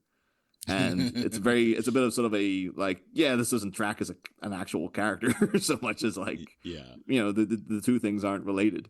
Whoever was doing, if it was her or a stunt double or whatever, whoever was doing that leg work in the fight, amazing control of the legs. Yeah. Wow. I think they did a lot of their own stunts. Like, they did an intense training period for this movie. Well, that's even more impressive then, because she like has a guy by the throat, you know, with her foot, and she's just controlling that. Like, she's not shaking. I'd be falling over. Yeah. There's scenes from the behind the scenes footage of like Drew Barrymore. Do you know that scene where she breaks out of the chair and she's having to do something like you know, sort of pop these kind of squats and stuff, and she's having to do it so much you can just see her, like, you know, raw footage of her going like, ah, like properly agony on her feet every time, and she's just having to vent it, and then she's like, no, I'm okay, let's just do it again. And then just like going back. It was worth it, because that's one of the best fight scenes. So. That scene frustrates me though, because it indicates that she could have got out of that chair at any time, and yet chose to just sit and watch Sam Rockwell go through his whole scheme. And I was like, why weren't you doing any of like you could just, you know, clearly you were capable of doing some, you know, martial arts tricks to get out of it. So why didn't you got to pick the right moment? Like, oh, well, it's too late. that was the right moment, it turns out. No, you have to let the villain reveal the whole plan first. Yeah. Well, but did anyone have any favorite any favorite fight scenes or any favorite action segments or anything like that? Like, what was the vibe? I mean, if we're talking about fetishes on screen, Drew Barrymore tied to the chair fighting the guys off while her hands are tied behind her back is way up there, right? Yeah, Alyson, tipping her cards a little bit there. Okay, I do like to. I didn't say it was mine. I just said I can recognize a filmmaker's barely disguised fetish. My other problem with that scene though is I find it cute that she ends in the line like that is kicking that she goes through all these moves and because it's like, oh, it's this and it's that, and then she goes and that's kicking your ass, but she has a lisp, so she's like, that's kicking your ass. I was like, I thought I misheard it. I had to rewind it for a second. It was like, oh yeah, she does. Yeah, it's really cute. And they could have changed it to like kicking your butt, but they're like, no, let's keep the. But then she does say, She tells them all in advance what she's going to do, and then she does it, which is cool. Okay, but she's like, I'm going to moonwalk. She also says, yes, that's where I was going to say I have a problem with this, because she says, I'm going to moonwalk out of here, and then she proceeds to do what I'm going to describe as a backward skip. Yeah, it's so bad. So the following dialogue happened in my household. I went, that's not the moonwalk. And without looking over, Cliff goes, that's Billie Jean. I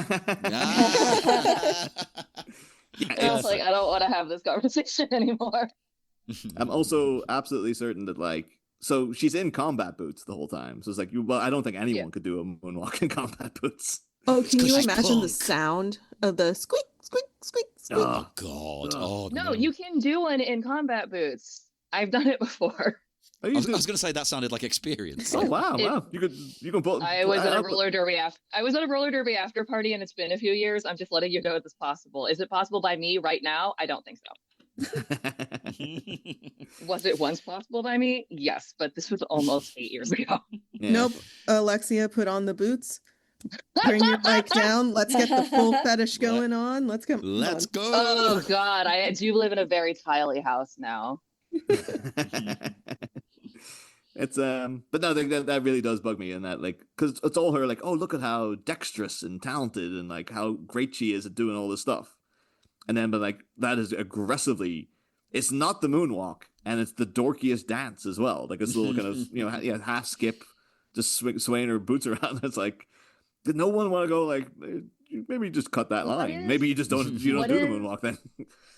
What was that TikTok dance that like one person could do but everyone else failed? Oh, the airwalk. It was like watching someone try to do an airwalk.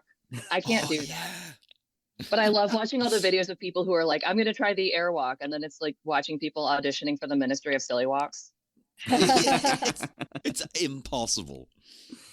Oh, but it's the whole thing did make me think though, in that, because we are currently in the era of K-pop demon hunters. And I know people who have kids and they've seen that film 45,000 times now, just by it has to be on in the house. They all know the soundtrack and stuff, but everyone genuinely loves it too. I've not seen anyone going like, oh boy, with the K-pop demon hunters. So like everyone's good. Everyone's like, no, it's good. Like, again, I don't care for the soundtrack myself, but it's just, that's not my type of thing. But everyone I know who's seen it, they're like, oh, the soundtrack's amazing. What are you talking about and stuff? But I was thinking of too, like, where that comes from as a cultural thing, the trio of women, because now we have K-pop demon hunters. Back in the day, you had Powerpuff Girls. You then go back and the three witches of Macbeth. You got the Fates, the three ladies and stuff like that. It's like, I'm wondering where the origin of that actually comes from. Like, why is that in the cultural ether as this is a thing that clicks with people? Is three women working as a single unit and stuff. It's and whether they ever knew that it was going to go from Macbeth to Charlie's Angels 2000 as a thing, But I love that that's the leap, though. Like, those are the three cultural touch points that stick in your mind when you think of three women. Yes. Take Hocus Pocus completely out of it. Well, Hocus Pocus is another big, by all means, if anyone has examples, throw them in there, because it is, Hocus Pocus is another one as well. It's obviously Powerpuff Girls is a major one, but I think Powerpuff Girls is very invested in this film too. Like, Cameron Diaz is kind of playing like an adult version of Bubbles. Oh yeah, and Dylan is Dylan is Buttercup, like the angry one, the angry punk they're one. doing what all the girl groups, like even a few years before this, obviously the Spice Girls, like, well, they each need their own kind of one specific quirk about them that makes you latch on. Oh, I'm the Cameron Diaz one. I'm the Lucy Liu. But they're not doing a Destiny's Child. No, but even then, Destiny's Child isn't bad. But Destiny's Child was, I'm the Beyonce. You two are my backups. Nobody wants to be the other two. No one goes, you know what, actually, I don't remember their names. Michelle and Kelly. Michelle Kelly. Well, Kelly, she tried. She took a big swing for solo stardom. Was it that video with her writing in Microsoft Excel was But even I remember that too, being when like Beyonce, like when all the single ladies came out. I just saw that video. And I'm like, it feels like, I don't need Destiny's Child. I can just get any two ladies to stand behind me. It's the same exact thing, it turns out. So. Oh, I feel bad for that question you asked about why it's always 3 is going to bother me. I have the beginning of the brewings of a theory that I don't think is right. But there's no judgment here, Alexia, by all means. Well, I was going to say that I genuinely, and this is going to sound like a cop-out, but I honestly think that it has a lot to do with just general cultural misogyny, because you'll notice there's a lot of male characters that can do everything. You have, like, your Ethan Hawke. Oh my God, you have your James Bond. What's the Jason Bourne? You have all these male characters that are everything and can do everything. Like, of course, he can program a computer and knows how to use an oven, but also knows how to do nuclear fusion, is great with children, but can also somehow he has all these skills.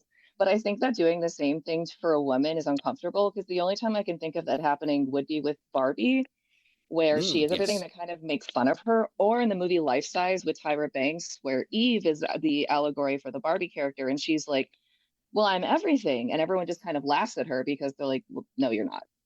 It's impossible for you to be all those things that you say that you are. And again, I could be wrong, but I think that that's partially why there's always groups of women, because you can't have the strong one and the emotional one, because if you're strong, you're not emotional. And if you can't have the mean one be the nice one at the same time, because mean people aren't nice like that. Like, you need to have those tropes to be able to fulfill character types. Otherwise, it simply won't happen. Like, you need to have an angry character. But if you think about using the Powerpuff Girls, if you combine them into one, like if it was just Blossom and she was expected to be the leader, the decision maker, but also the sweetheart and the tough boundary holder and the angry one and the fighter, people would be like, she's bipolar, she's too much, she's unpredictable, she's all over the place. I would say she's a Mary Sue. Yes. A man gets to do everything. Yeah. So I think that's why.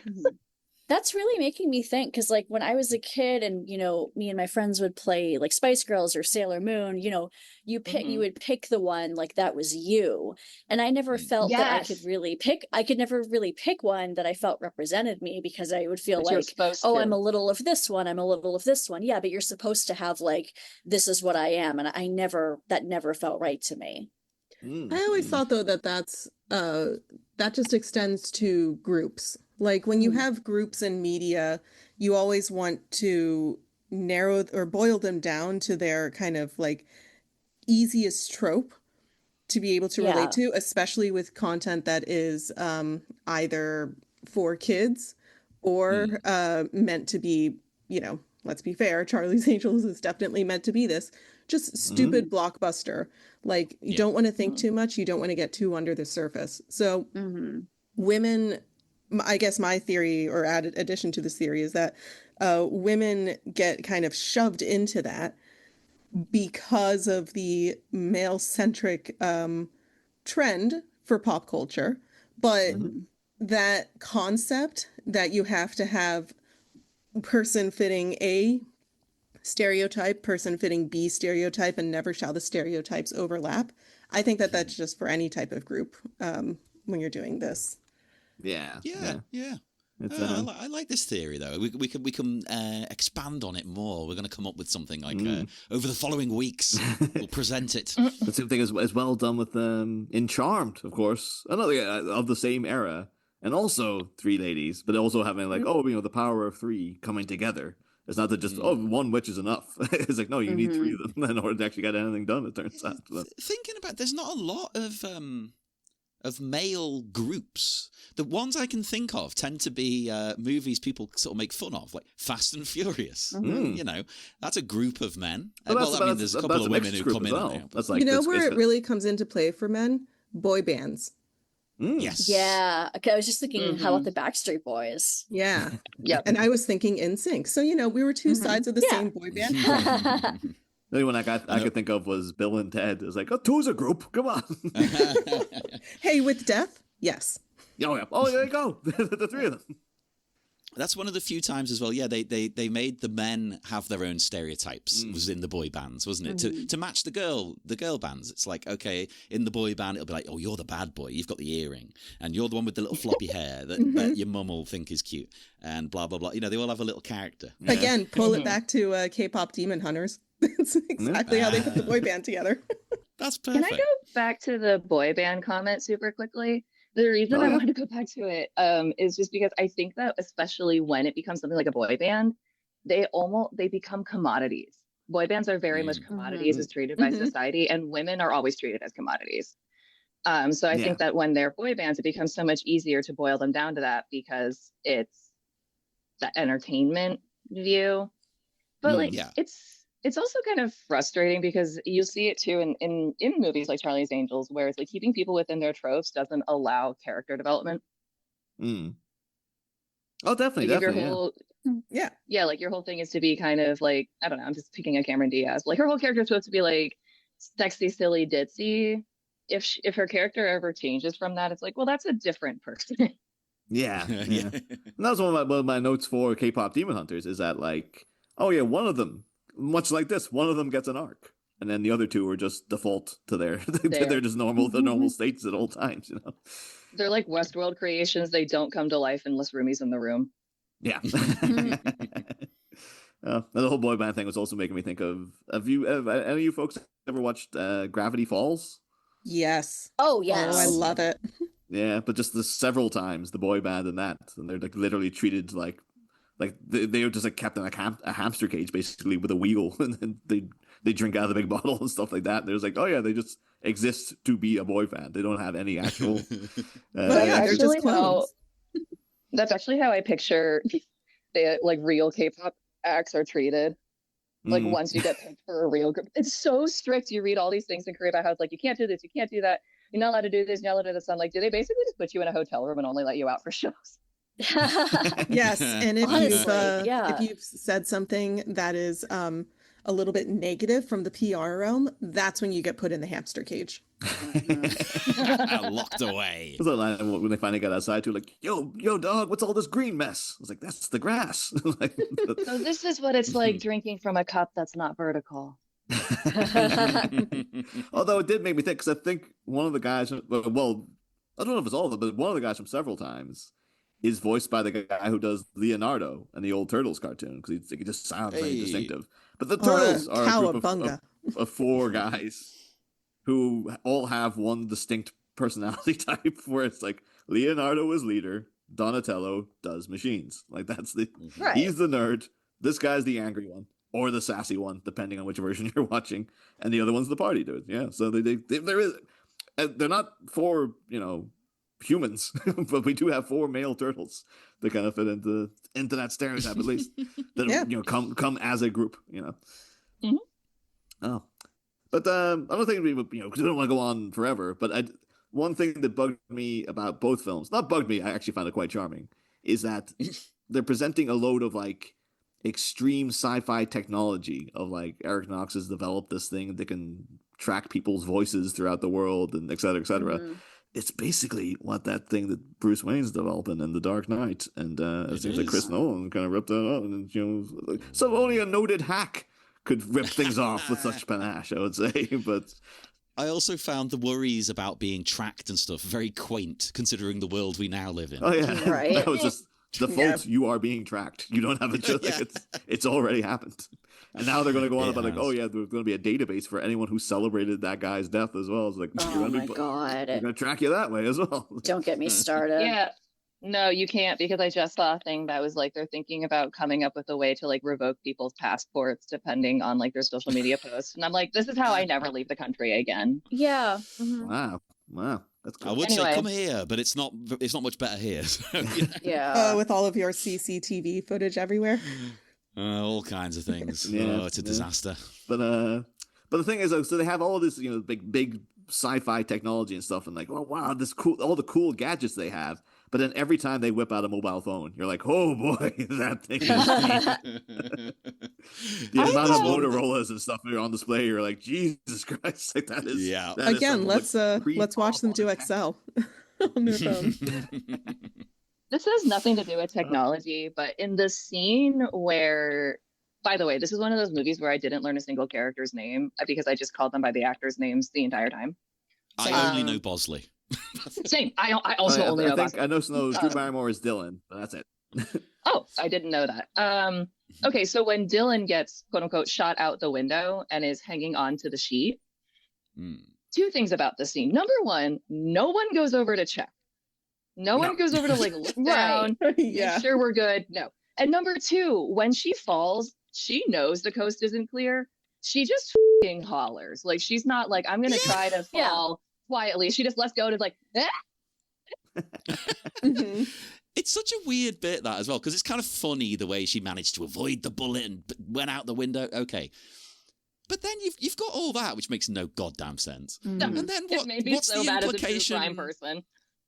And then what's the implication with the little kids? Like, is it implying that to get the shirt, she showed her boobs? That made me so upset because they specifically specify, I said that they're 10 years old.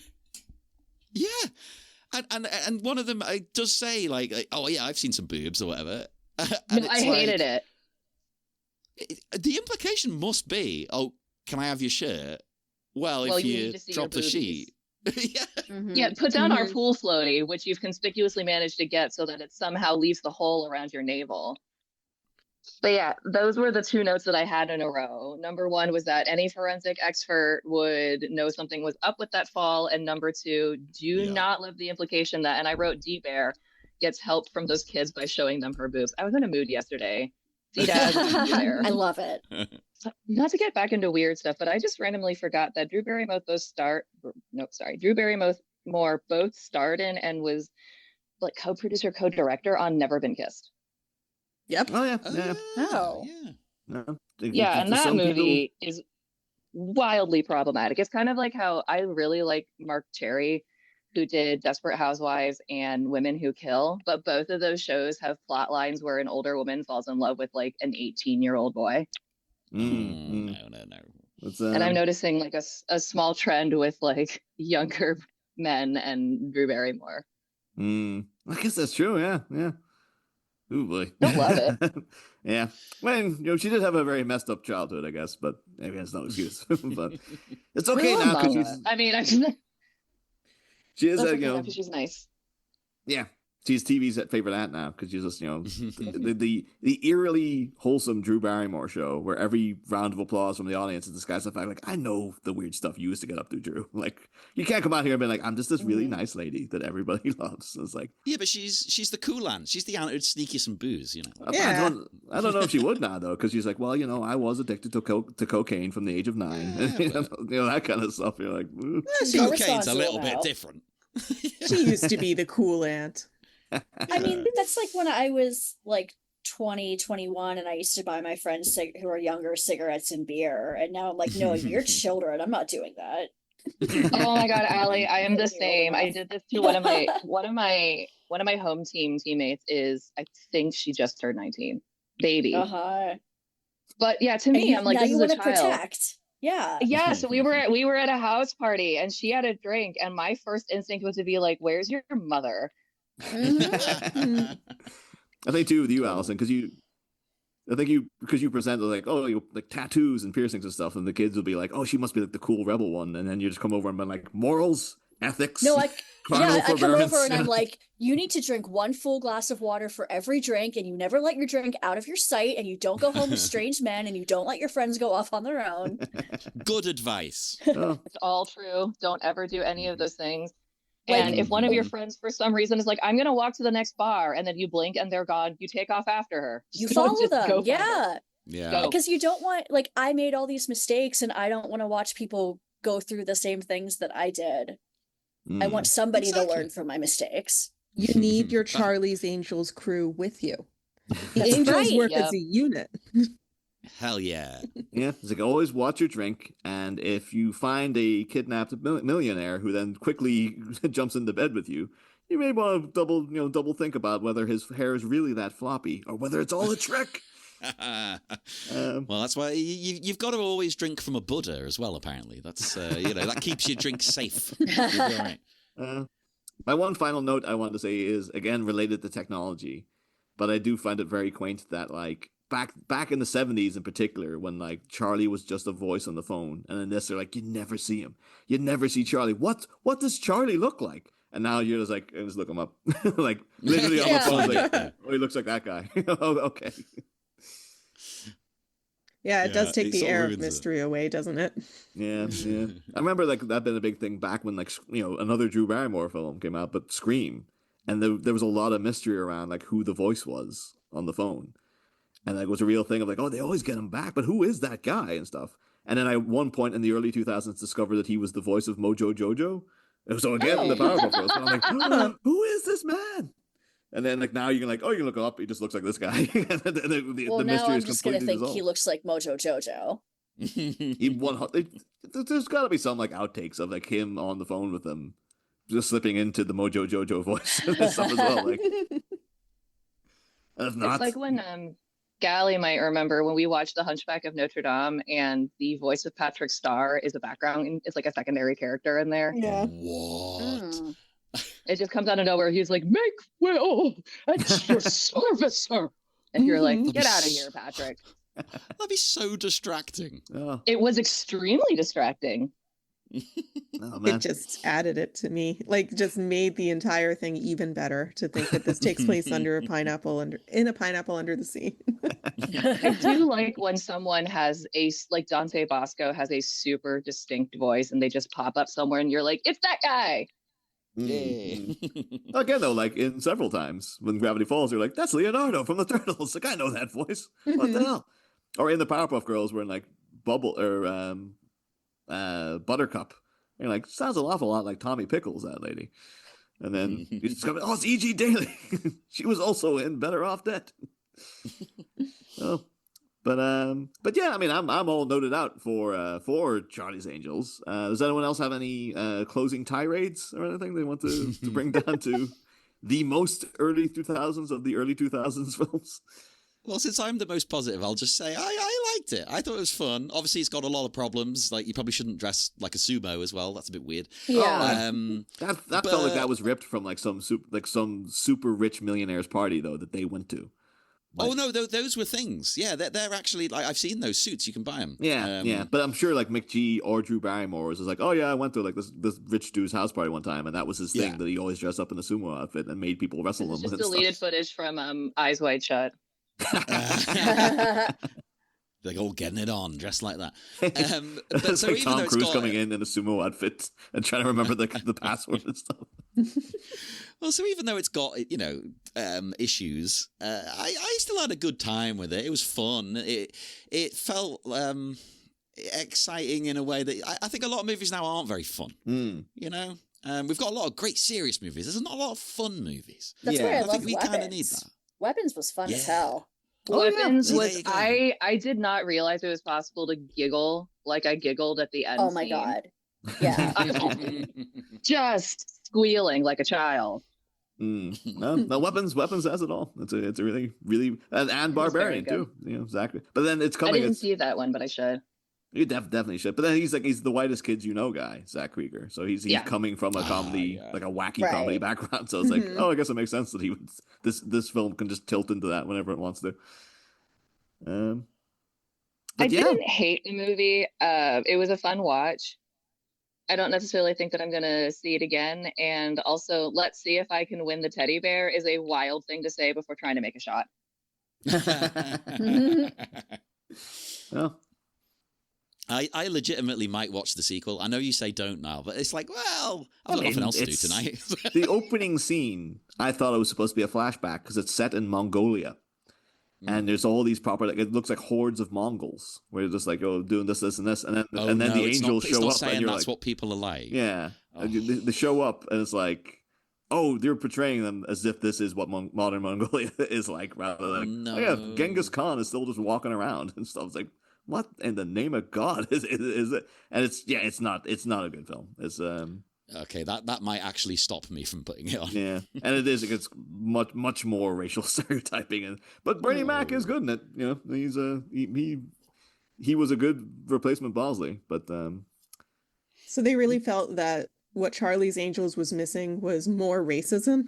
What I think it is actually like, because the second one comes out like 3 years later, something like that. It didn't have the chance to go through 18 writers and 30 rewrites, so what the first one would have been just like this, but we had enough people coming in to be like, nope, do this instead. Old enough to know better, or young enough not to care. So we're all should we head off into, we normally say the dark night. I don't know what we say with Charlie's Angels. I mean, it's the middle of the day here. Let's all hop aboard the Soul Train, you know. Oh, okay. Let's get out of here. Would our guests like to promote anything at all? It doesn't even have to be something you're connected, just something you like. Promote away. Soul Train. You know what? Watch the original. Yeah. Oh, that's a good one.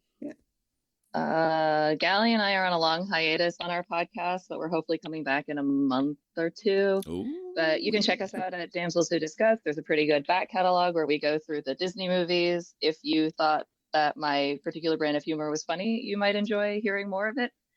Go look over there. And if you want to watch another Drew Barrymore movie that I like a lot better, watch Whip It.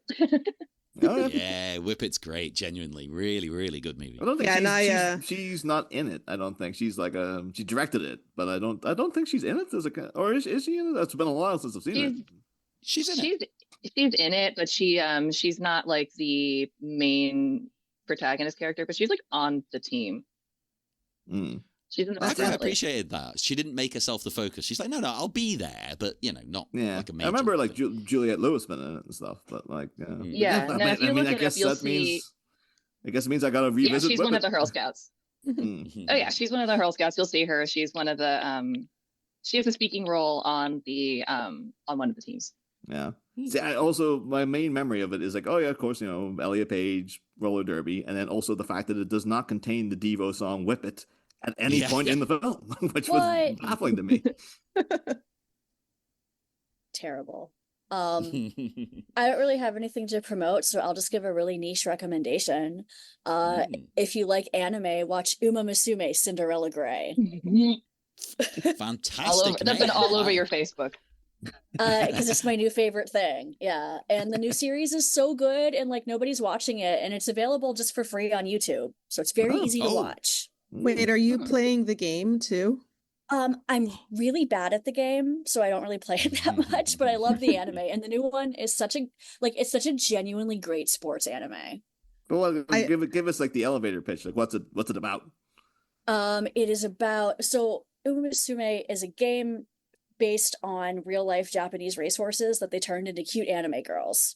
And in the game, you train them and they race each other. And this particular new one is about a famous Japanese racehorse named Oguri Cap, who was sort of a Cinderella story. Like the real horse was born with weak knees.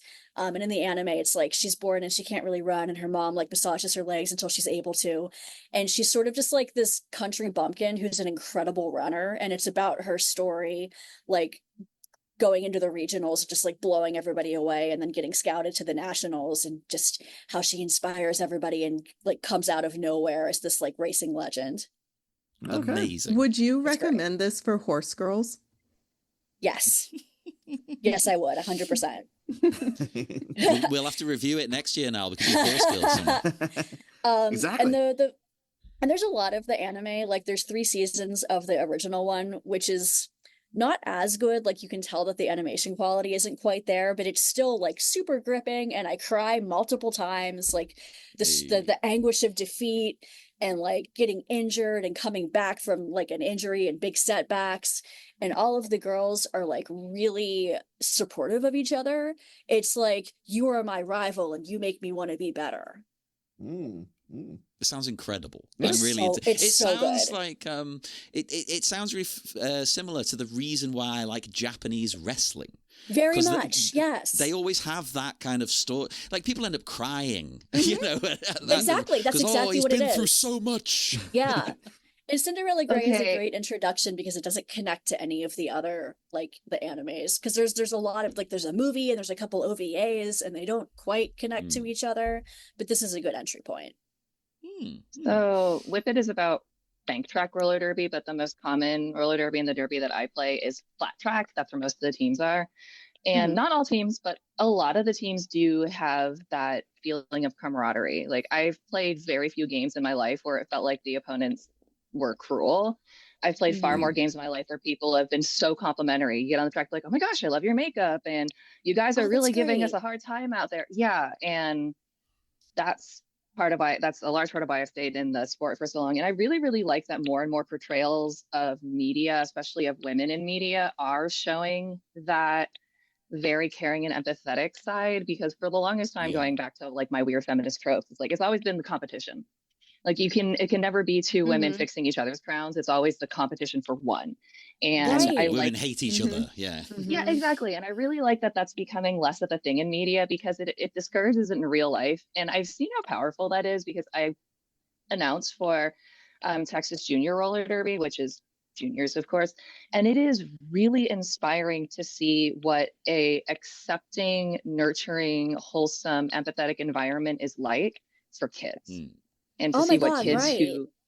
who have that, to see what that's like for those kids is really, really, really inspiring. So I really like that you're recommending that anime for that reason, Allie. Oh, good. No, I love that. Like, coming back to wrestling too, like, my favorite thing is when two wrestlers have like a really hard fought match and then like they hug at the end. Like, I love when Yeah. it's like that show of like respect between two athletes. Speak to us on Facebook at the Bat Minute Listeners Cave, Instagram, the Bat Minute, Blue Sky, what we called on there. I think it's just Bat Minute. I don't know. We don't use it very much, but we're on there. We're on there. No Twitter, because why the hell would we do that to ourselves? And Niall, I'm going to go out with one of my favourite lines from the movie that nobody will probably remember even. It's so throwaway, but I don't care. Damn you, Salazar! Oh, that was 100% a Dr. Drake Ramore delivery.